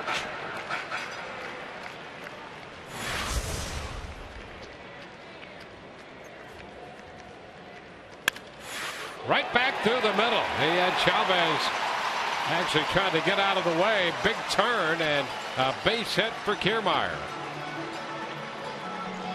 Well, he did a nice job of just giving himself a chance on putting the ball in play. And with his speed, that's what you always want to do. You find yourself down on the count, 2 strikes, and watch him. He's fooled initially, but look at how he lengthens that swing. Just gets the barrel to the baseball. Not an overpowering swing, but barrel to baseball, and it shoots back up the middle in a hurry.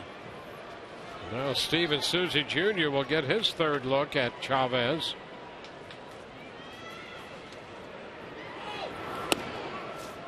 It's a ball inside.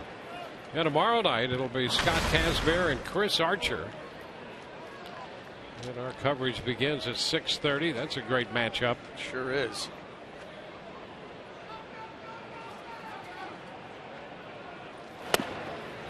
Strike at the knees. 1-1. Archer, after his 5th win, he's 4-4. Kazmir 2-2.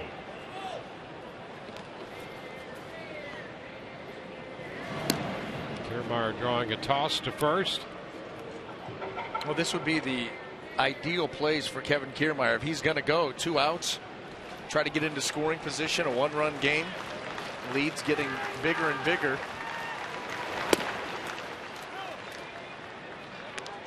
And that's a strike on the outside part of the plate.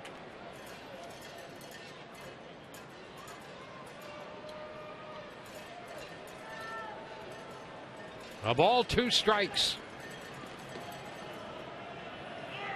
Kiermaier's gone. Pitch is down, and the throw will not be in time. Popping away from Sogard.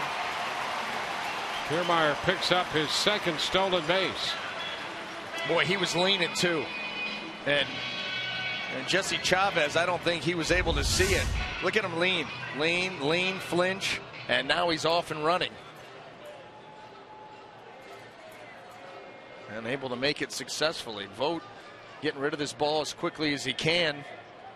Throw is right there.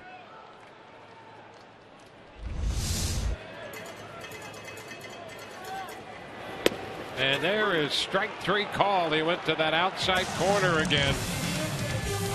Rays leave a man through 5. 1-0 Tampa Bay.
game, and the Rays got that run in the fourth after Evan Longoria walked. 2 outs later, David DeJesus unloaded this double, and that's been it.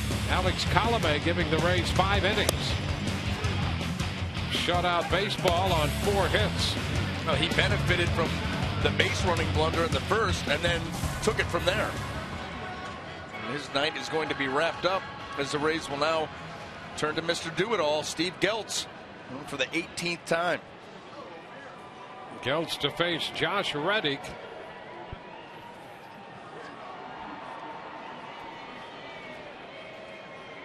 Reddick, Butler, and Vogt.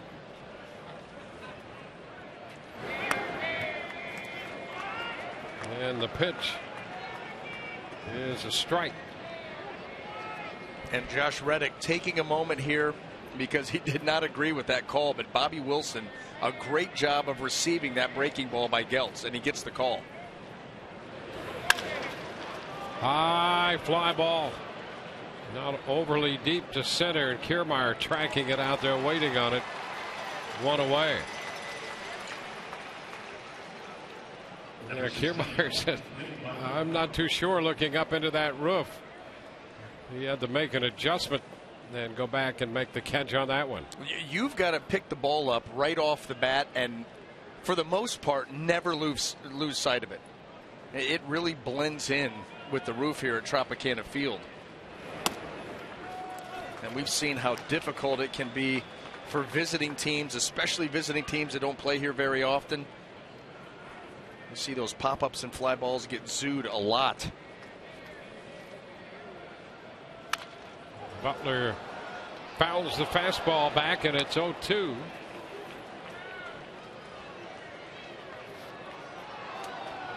Yeah, you'd better not take your eye off the ball.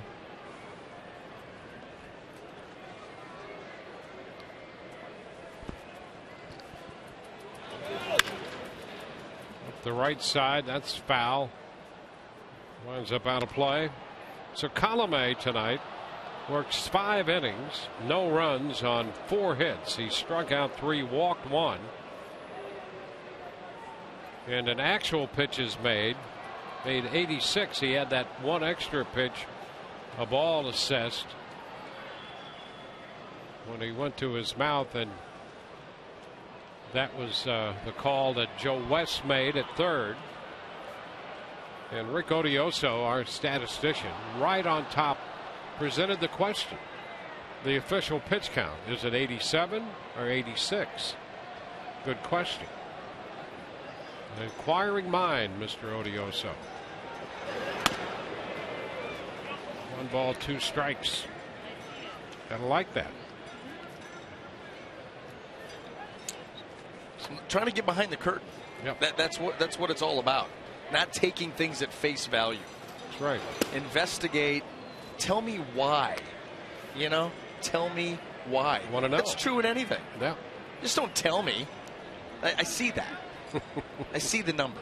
Why is it that number? Yeah. Do you recognize the phantom pitch or not? The announced pitch count, Mr. Odioso is already on it. The announced pitch count's 86. So that might be the official pitch count, in which, from an official point of view, you could actually walk a guy on 3 pitches that you in reality made out of the zone instead of 4. Oh, and that would lead itself to one of those, how could this possibly happen? Yeah. There you go. throw 3 pitches. And you walk a guy. How'd that happen? Todd Callis is on it as well. See what Joe West has done. He's opened this line of conversation. Todd, what do you got for us? We've got it logged as an automatic ball, which counts as a no pitch in the total for Alex Colomé. Right there you go. Inquiring minds want to know. Todd Callis there with a definitive answer. Logged as a no pitch, recognized and yet not counted, except in the count itself. Not in the pitch count, but in the ball and strike count of that at bat. You know, between this discussion and Brett Laurie, I may fall asleep next inning. You're getting very sleepy. My seat is reclining. full count now on Billy Butler.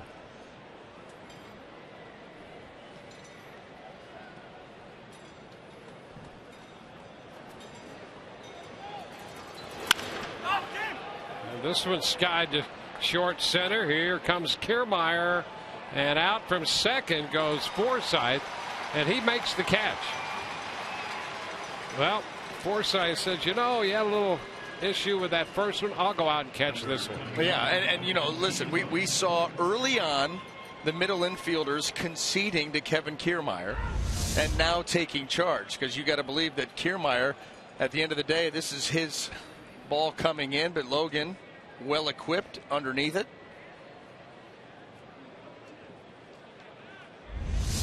Some great facial expressions out there in that trio. Very relieved.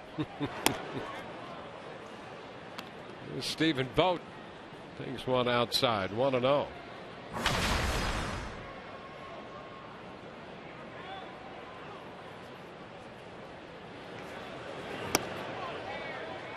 Two balls, no strikes.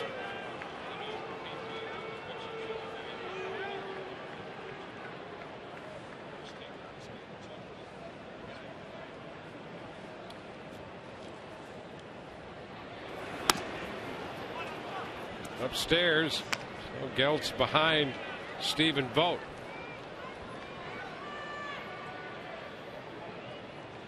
Max Muncy on deck.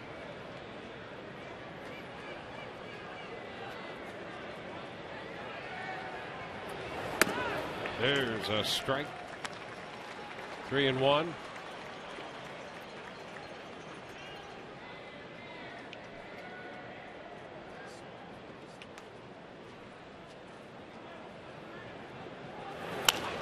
Fouled back, and now the count's going to be full. Geltz, after falling behind 3-0, right back to 3-2.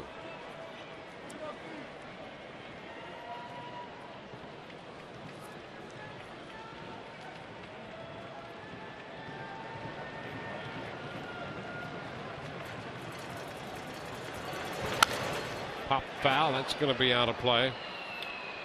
All right, are you still awake? I am. Here's another question for you that Rick Odioso has come up with. If all of this is true, and we have demonstrated that it is, why would you not just go to your mouth 4 times for an intentional walk? Why not? Strike 3 called. He got him looking. Geltz came back from a 3-0 count to get Vogt. Rays lead 1-0. Longoria to lead it off.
Here's what's coming up tomorrow night on Rays Live, the pregame show presented by your Gulf Coast Honda dealers. Chris Archer on the mound. We'll be hearing from him, and Orestes will break down Sam Fold.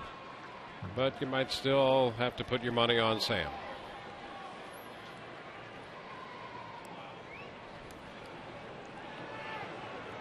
Evan Longoria is going to lead off the bottom of the 6th inning. He started the 4th with a walk and has scored the only run. And he takes strike 1. Kevin Jepson up in the bullpen. Rays get 5 from Colomé, an inning from Geltz. It's 1-1. Well, Evan has been looking for that pitch to drive all night, playing in his 1,000th game. And he shoots it into right field. Reddick is there. Off speed got him, and that's the first out. Let's check in with Todd Callis now. Todd?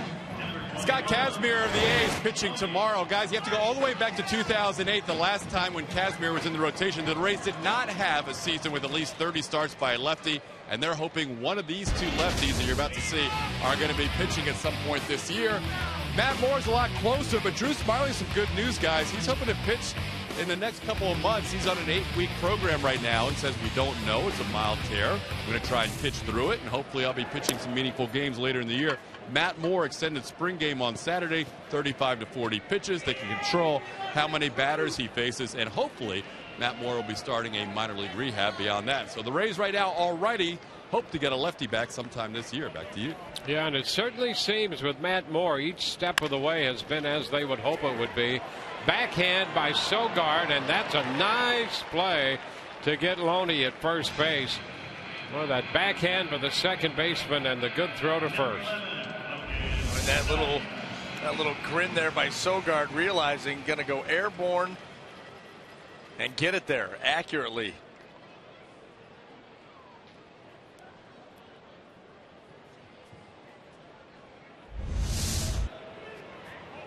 A little lift in your step after making a play like that.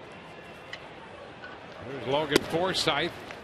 The pitch is outside to the Rays second baseman.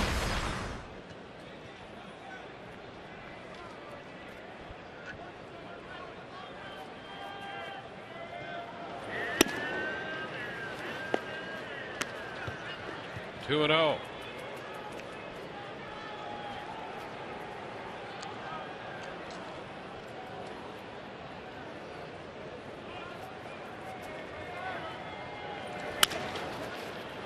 That ball just foul outside the line.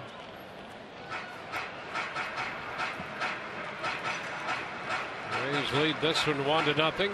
Texas leading the Red Sox in the top of the 7th at Fenway. That's 3-1.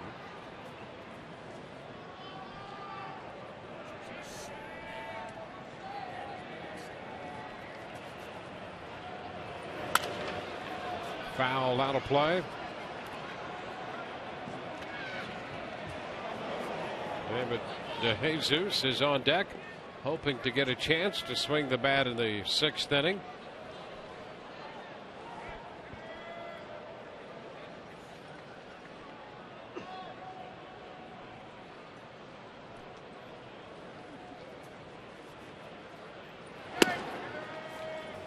Good time Chavez shooting that outside corner, and it was just off the plate. So full count.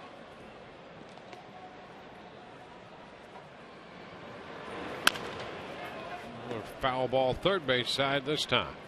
Rays have 1 run, 3 hits off Chavez. He's given up 1 walk, and the Rays turned that into a run. Yeah, he's thrown the ball well outside of that walk and a hanging changeup to David DeJesus. Outside of that, he has been very, very good. That's the only inning in which the Rays have put the leadoff man on base. This one popped into right, carries out to Reddick, and it's a 1-2-3-6. We move to the 7th, 1-0 Rays.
seventh inning. We'll take a look at the Toyota trend and look at the bullpen. Since the 21st of April, hard to get much better performance out of any bullpen than that from the Rays. Well, the earned run average under 2, opponent's average, strikeouts, a shutdown power pen that just added Jake McGee. So you just figure that this unit is only going to get better than what they've been since the 21st of April. And we have seen McGee throw the ball as well as I think we've ever seen him. Yeah, I mean, it's vintage Jake McGee. There is not a bit of difference in what we've seen so far this season. A couple of outings. And he knows if this score stays where it is, you're going to see him pretty soon, too.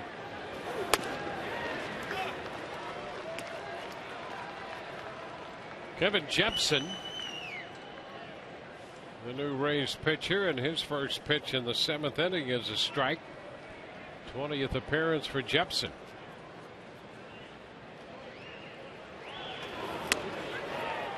And he jumps out in front of Muncy. 0-2. Well, think about the possibilities here with this bullpen as far as shortening a game when you can go to Jepson in the 6th, McGee, or sorry, the 7th, the 8th, the 9th with Jepson, Boxberger, and McGee, some sort of pairing. It's going to depend on matchups, but right now, with the way that Brad Boxberger has been in the closer's role, perfect out of there. And then you think about guys like Gomes, Xavier Cedeno for matchups, Geltz if they have to come in a little bit sooner, just like they have here tonight. Yep, Geltz took care of the 6th inning.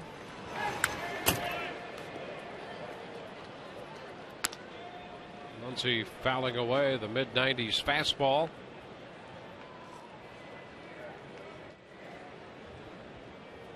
Well, the Rays continuing to get great production from the bullpen. Brett Lawrie on deck for Oakland.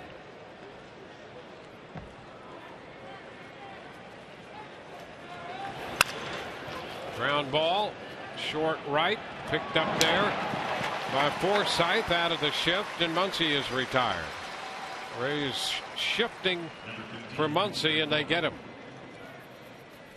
Well, tonight, Throwback Rays Day, brought to you by Dodge. Submit the best Rays vintage photo of yourself by using the hashtag #ThrowbackRays, and the best photo will be selected and featured in the postgame show.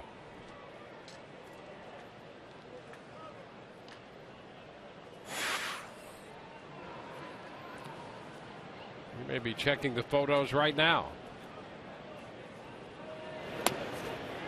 Or going for level 3. 1 strike the count on Brett Lawrie.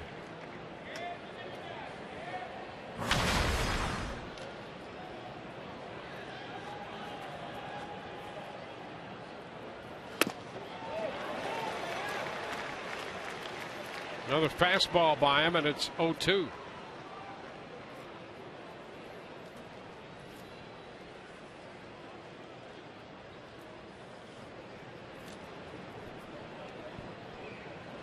Colomé for 5, Geltz for 1, Jepson on in the 7th, and he throws that one by Lawrie. Lawrie a difficult time catching up to the high heat on the last 2 pitches. And Jepson, for the most part, always working down in the zone with that heater. Set up that curveball. Here he comes up. And Brett Lawrie trying to be quick with the swing. You see, he's just not able to get there. That ball right up around his shoulders.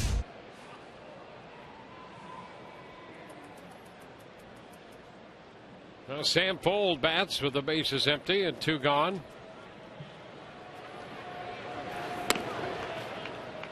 Shortened on that bat, takes the ball.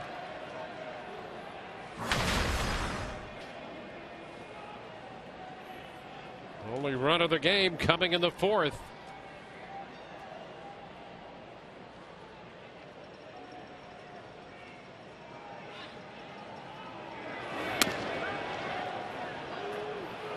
Two 2-0. Jepson looking to get that call on the corner. Rays have not won a season series from Oakland since 2010 when they went 5-4 against them.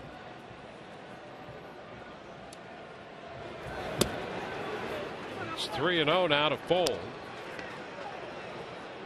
In fact, since then, they've gone 11-17. Oakland won last year's season series, taking 4 of the 6 games. And ball 4. Fold draws a 2-out walk. It's only the second walk given up by Rays pitching and only the 3rd walk of the game tonight. Now you start to wonder here. Sam Fold, a threat to run. This is the perfect opportunity. Try to make something happen. The offense has been stagnant. He is 3 for 3 in the running game this year for Oakland. And you're at the bottom of the order too, so you would expect him to push the envelope, try to make something happen. Starts and stops, and the pitch is low, and Wilson's going to head to the mound. See if they can find a strike. They need to get into the zone, and what Sam Fold is doing down there with Jepson on the mound is timing him up, and that's what that false start was.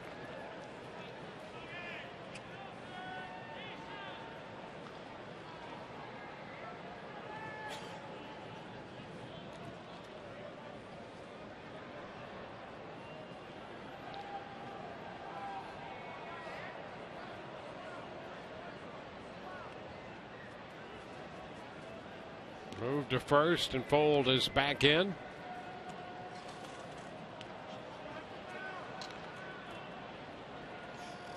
How about this for Oakland? 9 of their last 14 losses have been by 1 run, and 2 others have been by 2.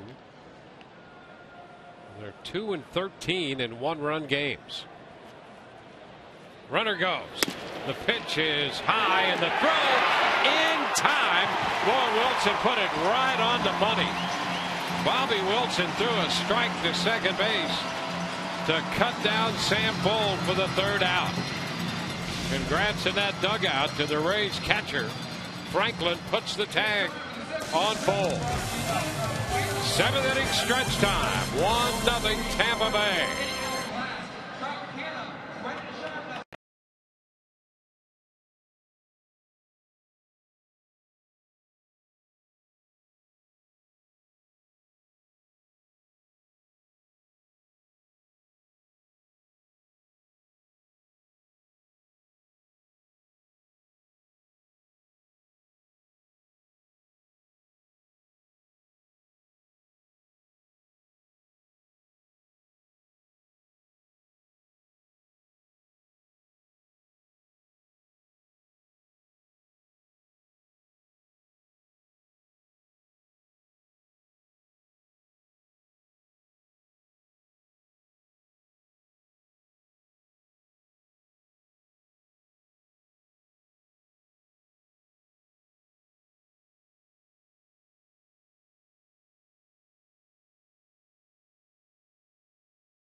Post game presented by Checkers. Todd Narestas will anchor coverage. We'll have the press conference from Kevin Cash. Rich Hollenberg will have interviews from the clubhouse. Lou Caputo will also make an appearance on the post game. No extra charge. All of that after our game here. First pitch to David DeJesus, and boy, does he nail this one. Out of here. And it's a 2-0 ball game.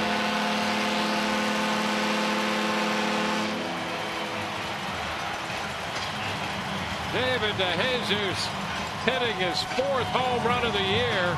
There was no doubt on that contact. Talk about a hitter that's in a good place right now.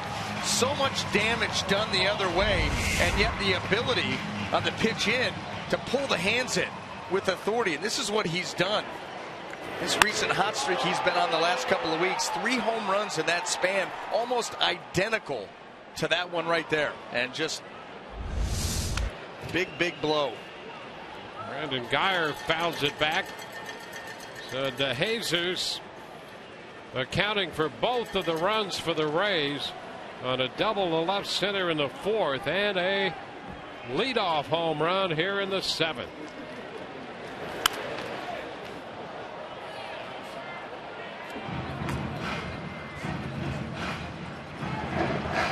Edward Mojica getting up in the bullpen now for Oakland.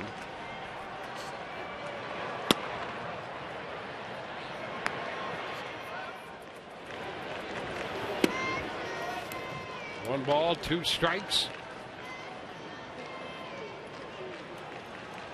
Big night for David DeJesus.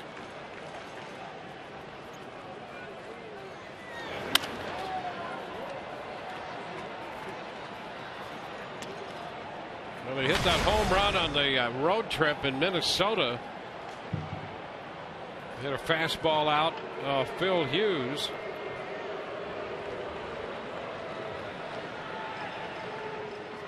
And a home run tonight off Chavez. Still a ball, 2 strikes on Guyer.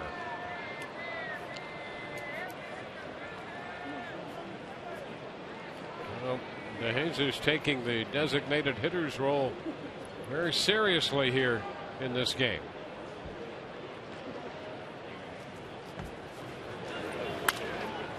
Guyer fouls it again out of play. Chavez over 100 pitches now, working to his 2nd hitter in the 7th. He's at 104, which would be his season's high. Base hit the other way for Guyer. So the Rays open with a home run and a single in the bottom of the 7th. How about that? Cover the plate, 2 strikes. Emergency hack by Brandon Guyer, finding a hole on the right side. Bob Melvin out of the dugout. The A's manager marches to the mound. Back in a moment.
summary brought to you by Gold and Diamond, with the Rays up 2-0, courtesy of David DeJesus, an RBI double and a solo home run. Jesse Chavez now out of the game in favor of Edward Mojica. Move to first. Mojica inherits a runner over there. Brandon Geyer's base hit meant the end of the evening for Chavez, who made 105 pitches tonight. Nick Franklin, a little piece of it foul, strike one. Mojica came over from Boston just a couple of weeks ago. Looking for any kind of help, as we documented early in the ball game. This Oakland A's bullpen, the worst in the American League as far as ERA goes. They've given up a ton of home runs, walk a lot of hitters, all recipes for disaster. And guess what? When you go back to the record in one-run games, a lot of times the bullpen has something to say about that. And no wonder why they're 2-13.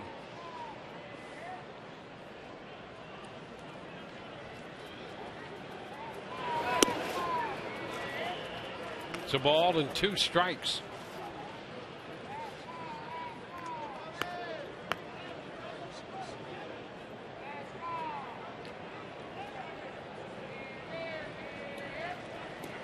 Move to first. Geyer back in.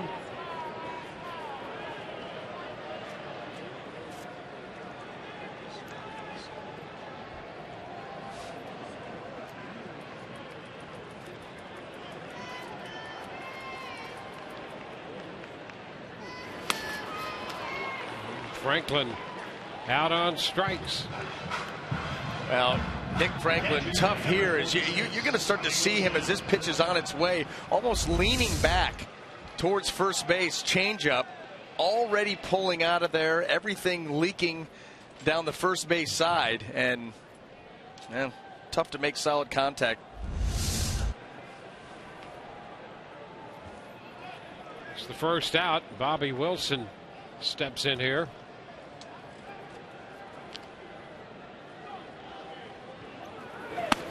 Pitch out, snapped throw to first. Geyer back to the right field side of first base.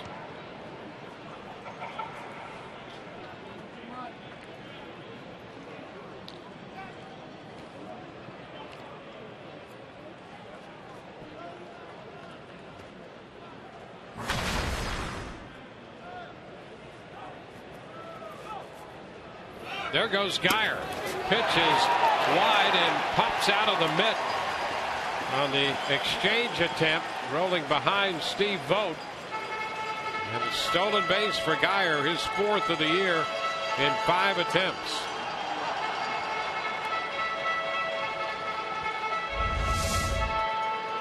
Off and running, Stephen Vogt. Well, we saw earlier in the ball game a called third strike to Steven Souza Jr. go off the glove almost the same exact way. You might want to check the webbing, the tip of that catcher's mitt.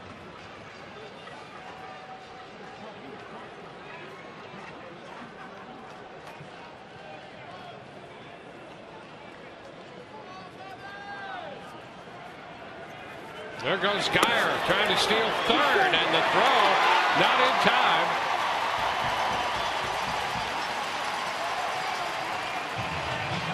Steal of second, and now a steal of third on back-to-back pitches. Well, that confidence buoyed by the steal of second and not wasting any time here. A good jump off Mojica. Stephen Vogt gets the throw down there. Actually, nice job by Brett Lawrie just to keep that from going out into left field. Now the Rays aggressive on the base paths for the most part, especially when they have the lead. Infield up here. And a foul ball. So the Rays trying to come up with their 3rd run of the night. They lead 2-0.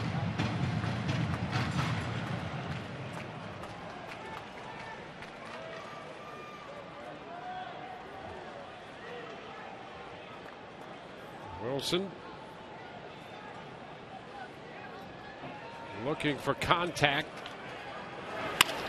and right back at Mojica, The run's going to score. The pickup and the throw to first in time. That ball right back at Mujica, and then rolled about halfway back to the plate area, and Mujica is hurt after taking that shot back off the bat of Wilson. The Rays get the run, and here's the situation. Well, you wonder if that got him in the pitching hand, and it certainly looks like that it did.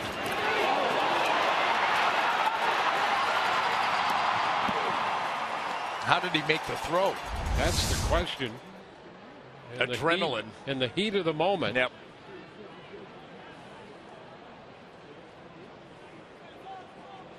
And it looked like it was that thumb, the right thumb.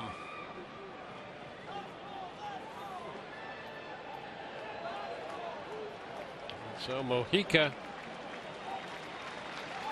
forced to leave after taking that shot off the bat of Wilson on his pitching hand. So we'll see a new Oakland pitcher when we return.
Let's check in with Lou Caputo one more time. All right. Well, thanks very much. Our ticket takeover is doing incredibly well this evening due to overwhelming demand. All right. We're going to extend the offer to the end of the broadcast tonight, but you folks are officially on the clock because after that, you're out of luck. Now, the way this works is very simple. Call the phone number on the screen, go to the URL that you see there, and order one of the Flex Packs this evening. Now, the Flex Packs you can order for 3, 6, or 9 games, and when you do that, you're going to automatically start saving money. You're going to save 50% off the regular cost of games. You're going to put whenever you put money on the card, you get a 5% bonus on the cash you put on there. You get half off on parking, and you get to choose one of 8 souvenirs. Take a look at what we've got going on right here. We've got wall hangings, we got hats, we've got shirts, we've got bobbleheads. Bobbleheads are the most popular, going very quickly. So if you want a bobblehead, you need to get in on those right now. Make that call, pick up the phone.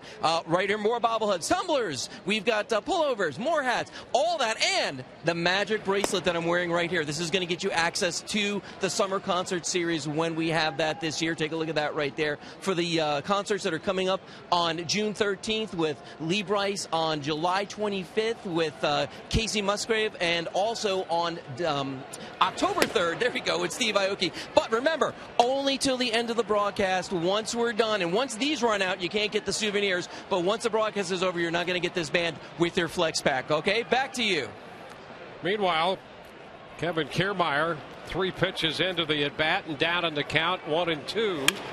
And a fly ball hit into shallow left, caught by Fold to retire the side. Rays in with 2 on the home run by David DeJesus.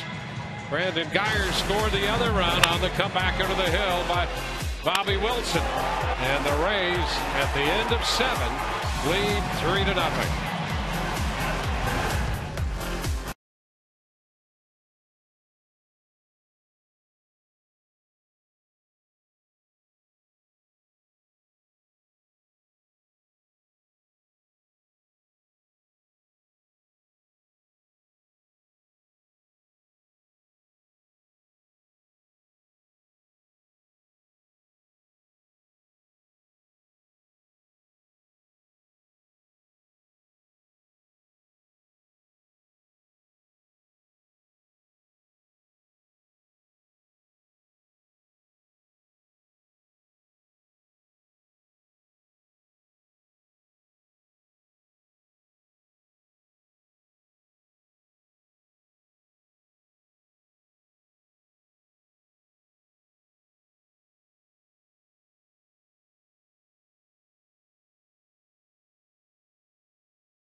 This 4-game series out of the Rays' 7-game homestand.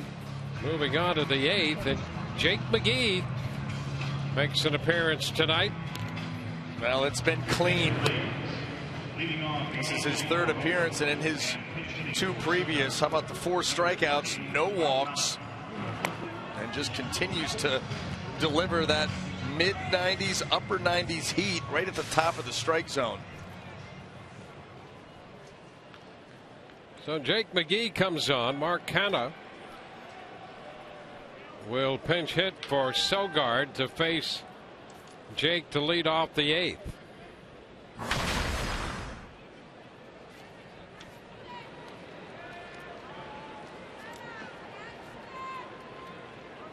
Rays have now built a 3-run lead. First pitch from McGee is a strike.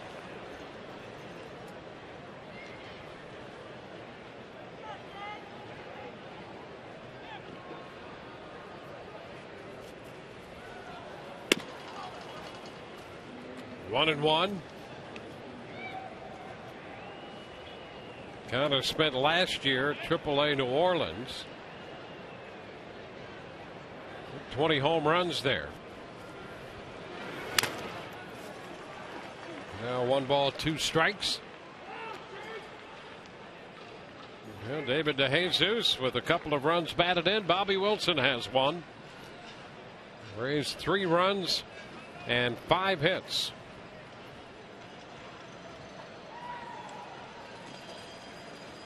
Colomé worked 5 innings. Geltz 1 and Jepson 1. And you see Wilson takes this one right off the mask.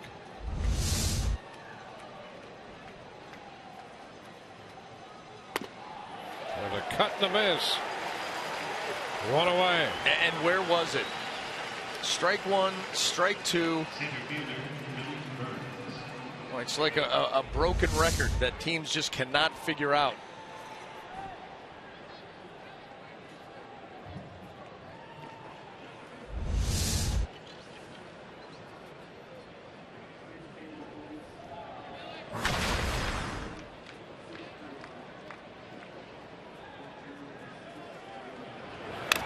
Billy Burns hitting from his natural side, right-handed. So you get a guy like McGee and you go to your natural side, turns you around, and you have to face McGee. Get ready to get it started is all you could say. And you try to see him. You know, we talk a lot of pitchers want to see him up in the zone, try to get him up. Jake McGee, you want to try to get him down. And even then it's tough.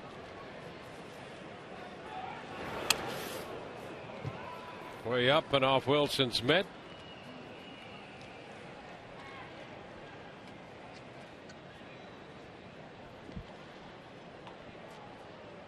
Oakland with 4 hits. They all came off the Rays starter, Alex Colomé.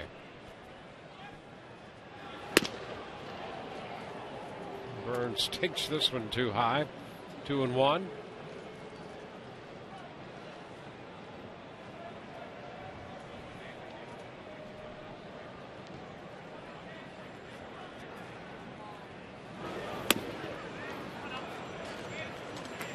Jake behind, 3-1.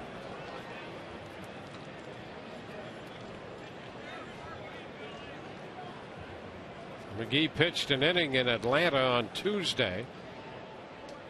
Gave up a hit, no runs, and picked up a couple strikeouts. Finds his zone. It's 3-2 to Burns.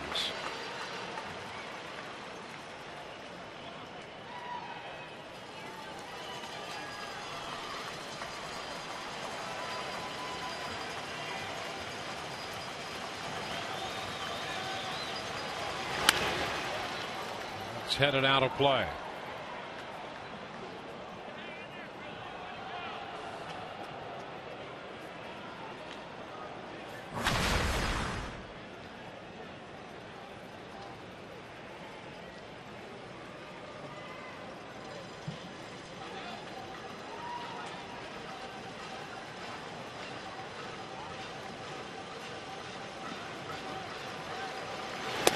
Cut and a miss.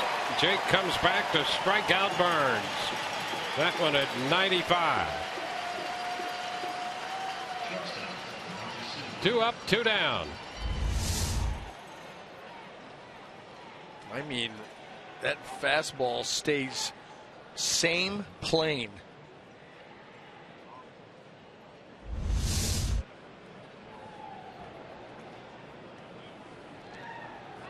There's Mark Semien, the shortstop. He looks at ball 1.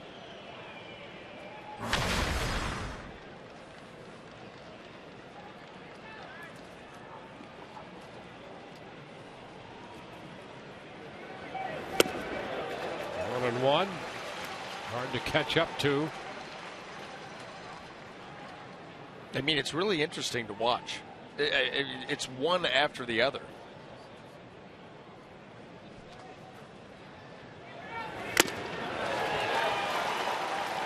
Ball 2 strikes. You talk to the A's, you talk to them about their hitters. They'll go, Semien, pretty good hitter, quick bat. Fastball hunter. Yep. I mean, and he's having a tough time right here. Makes contact and fouls it away. You know, things get strange when you're labeled a fastball hunting type of hitter. Like the ball up. Well, here it is. Yep. Jake McGee, I'll tell you, he does that to a lot of guys. The hunter is the hunted. 2-2. I just like how free and easy he looks out there, not laboring at all. Very steady, calm, smooth.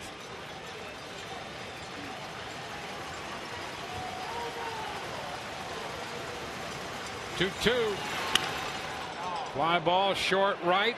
Souza is there. 1, 2, 3. Go the Oakland A's. Bottom of the 8th coming. 3-0 Tampa Bay.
Three 3-0 Rays lead. Tonight's high def highlight presented by H.H. Gregg and David DeJesus. A big night for the Rays. Well, there was the changeup. Stayed away, stayed up. He shot it out into the left center field gap. Evan Longoria comes around to score after walking and then trying to come in on him. Oops, sorry, hands are quick. That ball gets crushed. That's what we've seen out of David DeJesus the last couple of weeks. Tell you what we've seen from him. All his home runs have been to right center, right field. Big power, home run power to right. And his doubles to left center field. He's got that down. There's a bunt attempt by Souza to start the bottom of the 8th. Angel Castro, the new pitcher, making his 4th appearance. Very popular with the left field fans. Apparently. He waved to them as he crossed the left field foul line and headed to the mound. I didn't see anybody wave back, though. He had a nice little rhythm. I know you got a kick out of it. I did. I thought it was pretty interesting. A couple little hops and a wave on his way to the mound. 1 ball, 2 strikes. Brad Boxberger up in the bullpen now. Brandon Gomes had been throwing a little bit down there, and now it's Boxberger.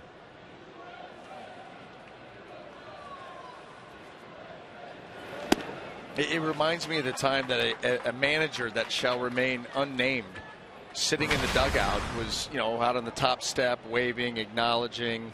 Mm-hmm. And you're like, I wonder who he's waving to. So you kind of peek up. There was nobody up there. There was nobody up there. One of the stranger things I've ever seen. Cut and a miss on a pitch that disappeared for Souza. So he's out on strikes. 4 strikeouts for Souza tonight. There's Brett Laurie over to second base with the new defensive alignment. Mac Muncy goes over to play third. Canha stays in the game at first base. Here's Evan Longoria. Upstairs. 1-0.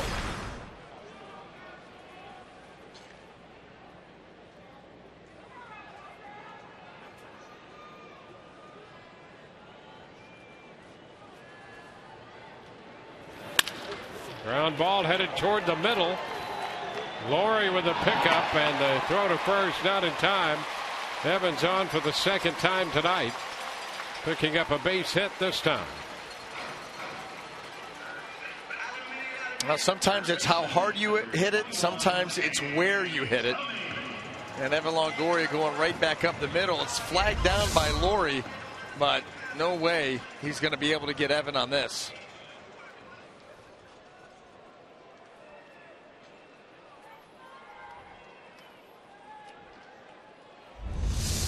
So the Rays pick up hit number 6.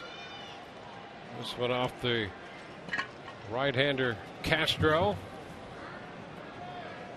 Pitch away. Castro has been around a bit, most of it in the minor leagues. He's pitched in Mexico and started last year in the St. Louis organization. Had a brief stint in Japan.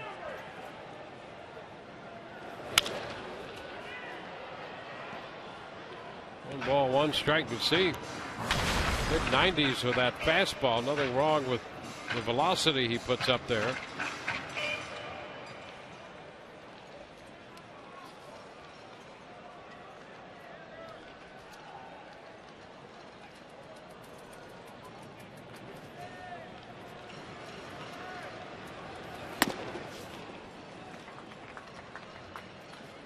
Two and one. He really has been around. He's out of the Dominican Republic. Played a little college baseball at the Western Oklahoma State Junior College in Altus, Oklahoma. And then made all those other stops in his professional baseball career. Started in the Tigers system. Played independent baseball in Lincoln. Pitched in the Mexican League. A couple different stops there. And then that brief run over to Japan. And now pitching out of the Oakland bullpen. Tapped by the mound to short.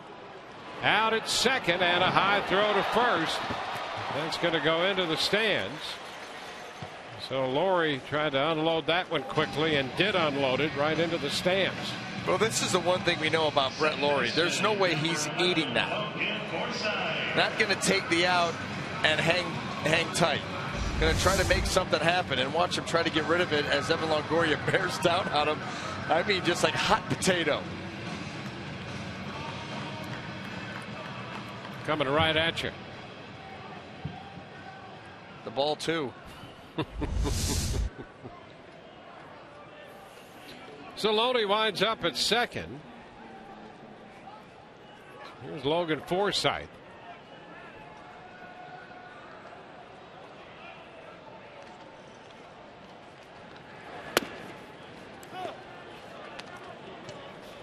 Logan 0 for 3.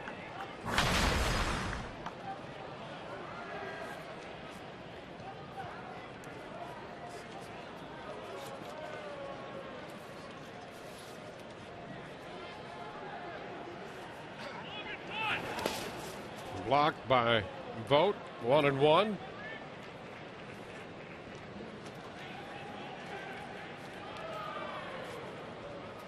Ball game, bottom of the 8th. The Rays with a man in scoring position with 2 outs.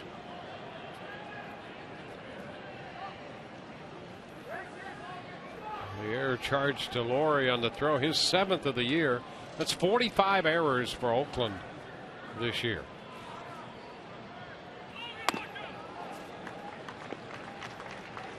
Two and one. Hey, what's amazing is there's 30 teams in Major League Baseball, and they're There's nobody close. I think the closest team is 10 off the pace.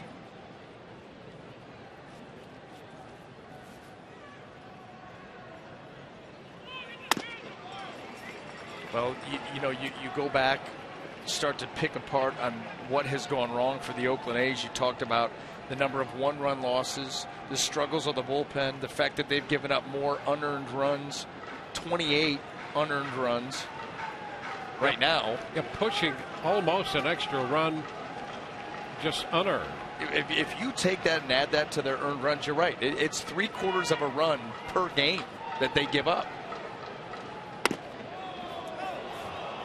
Strike up and the count 3-2. You start to think about one-run losses, giving up an extra 3/4 of a run every single game. Yep. Bullpen struggles late. You start to paint the picture on why things have gone poorly for a team that actually, when you look at their offensive numbers, shouldn't be this bad.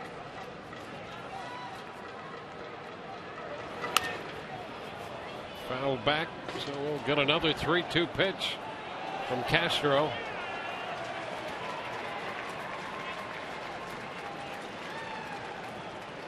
In comparison, they've given up 28 unearned runs so far. The Rays have given up 6.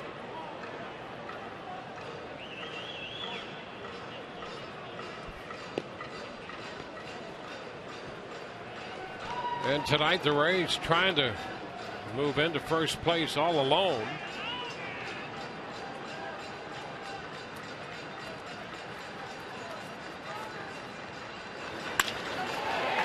Into right field, that's going to drop for a base hit. Loney goes to third, stops there, throw comes through, and it's first and third. So Forsythe has a hit. That's going to get DeJesus to the plate. Look at Forsythe staying inside that baseball, punches it out to right field. James Loney off and running. You see that ball get out to Reddick. They're going to hold him up, but this may be just temporarily the way that David DeJesus has been swinging the bat. You're talking about errors of other clubs. The closest team to them would be Milwaukee with 35. Texas has 33. And Oakland 45.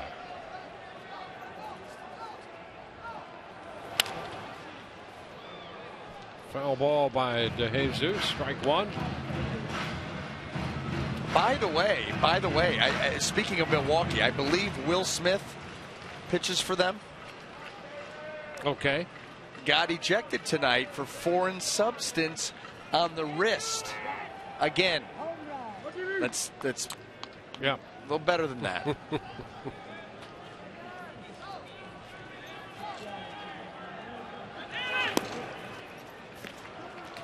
1-1.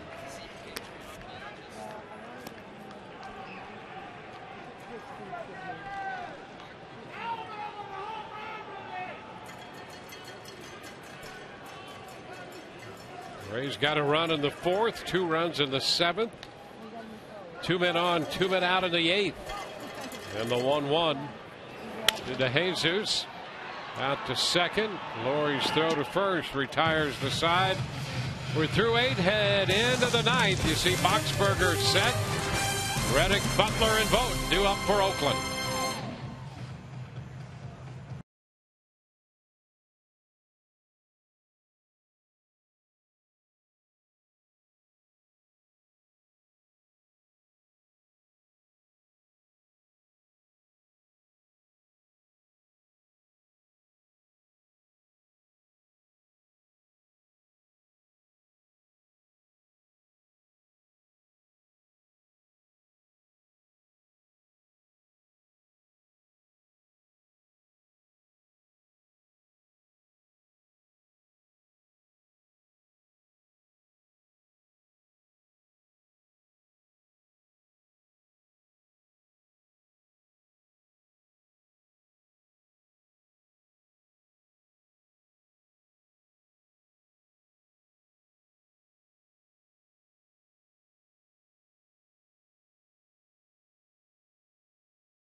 Rays lead 3-0.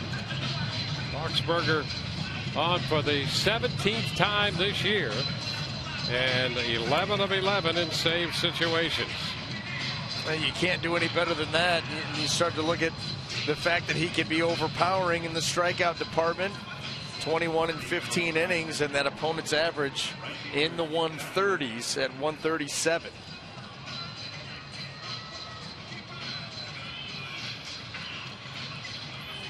So the number 3 hitter, Josh Reddick, will lead off. Then Billy Butler and Stephen Vogt.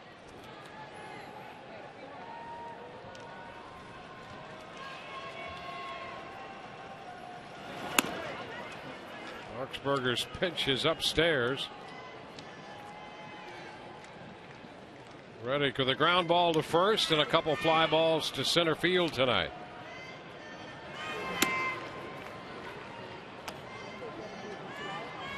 Two balls, no strikes.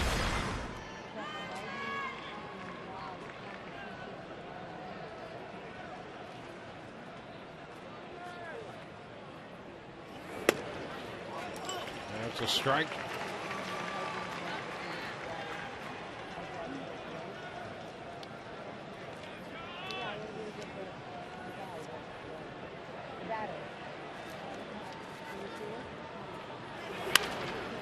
And the count goes even with that foul ball.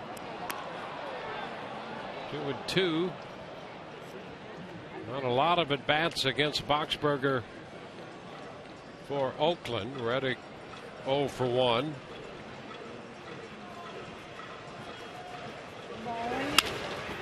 And there's a base hit into right center field.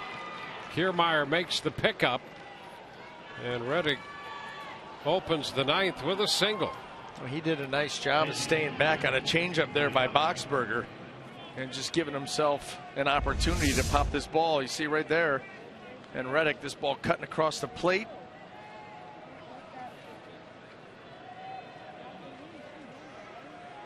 Now that's the first hit for Oakland since the 4th inning when they loaded the bases and left them that way.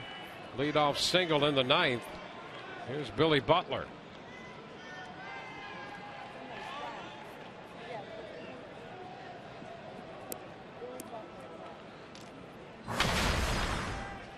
Oakland had 4 hits off Colomé, and now a single here against Boxberger in the 9th. It's a strike to Butler.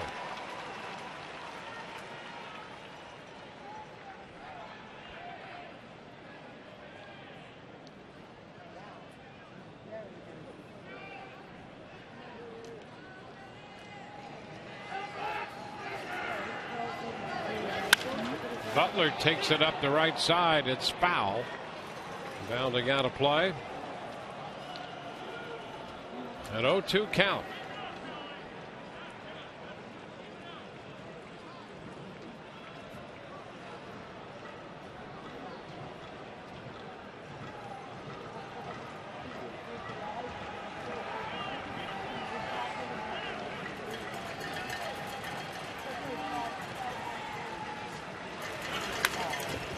Cut. Still a 2-strike count.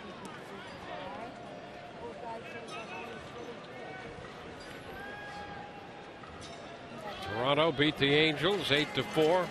Encarnacion hit a 3-run home run in that game, his 10th home run. R.A. Dickey went the distance. Butler is out on strikes.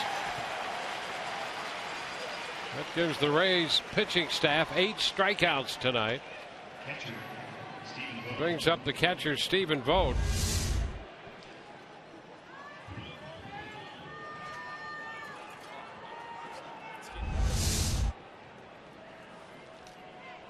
Vogt had a base hit with 2 outs in the 4th when they went on to load the bases and left them that way. The pitch is a strike, and on indifference, a take of second base by Reddick.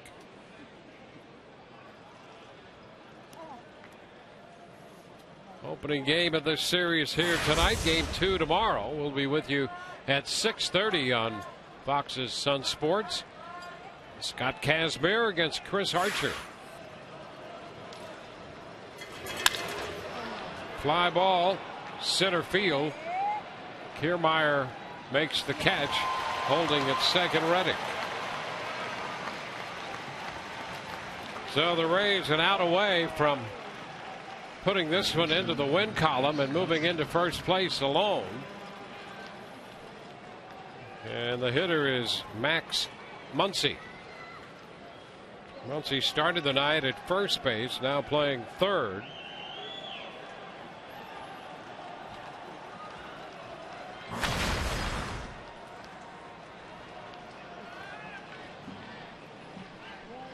He is 0 for 2 with a walk.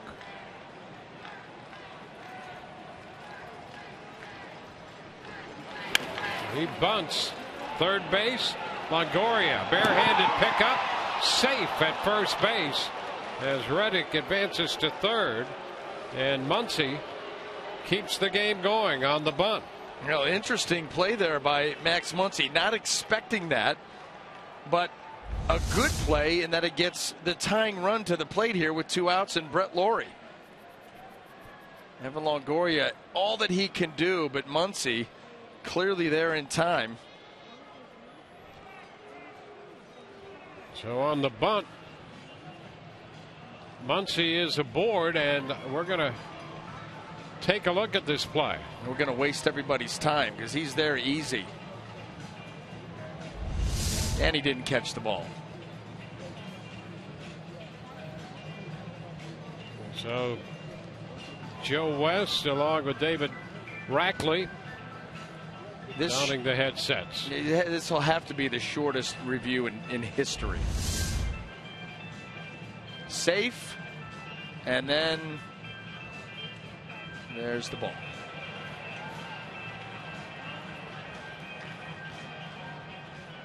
Second baseman, Brett Lawrie.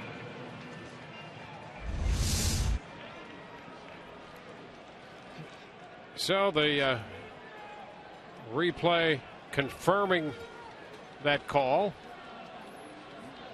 Not exactly a news flash. So with 2 men on, 2 men out, Brett Lawrie is up here. So it's not over. Boxberger will have to go to work here against the aggressive swinging Brett Lawrie. And there's a little tap that comes up and gets him on the helmet. A foul ball, strike one.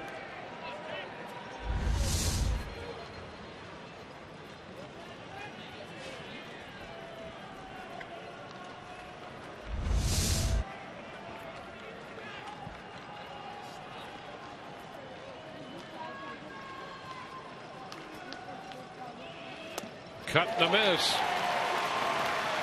0-2.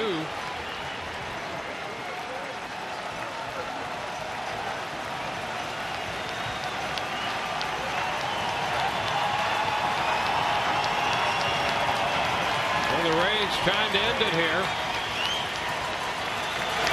Upstairs. 1 ball, 2 strikes. Muncy at first and Reddick at third. Rays lead 3-0. The Athletics have managed to get the potential tying run to the plate.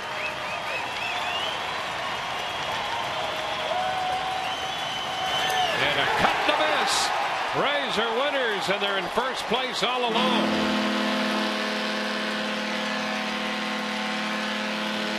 Brad Boxberger strikes out Brett Lawrie to end this one, and the Rays take game 1 of this series 3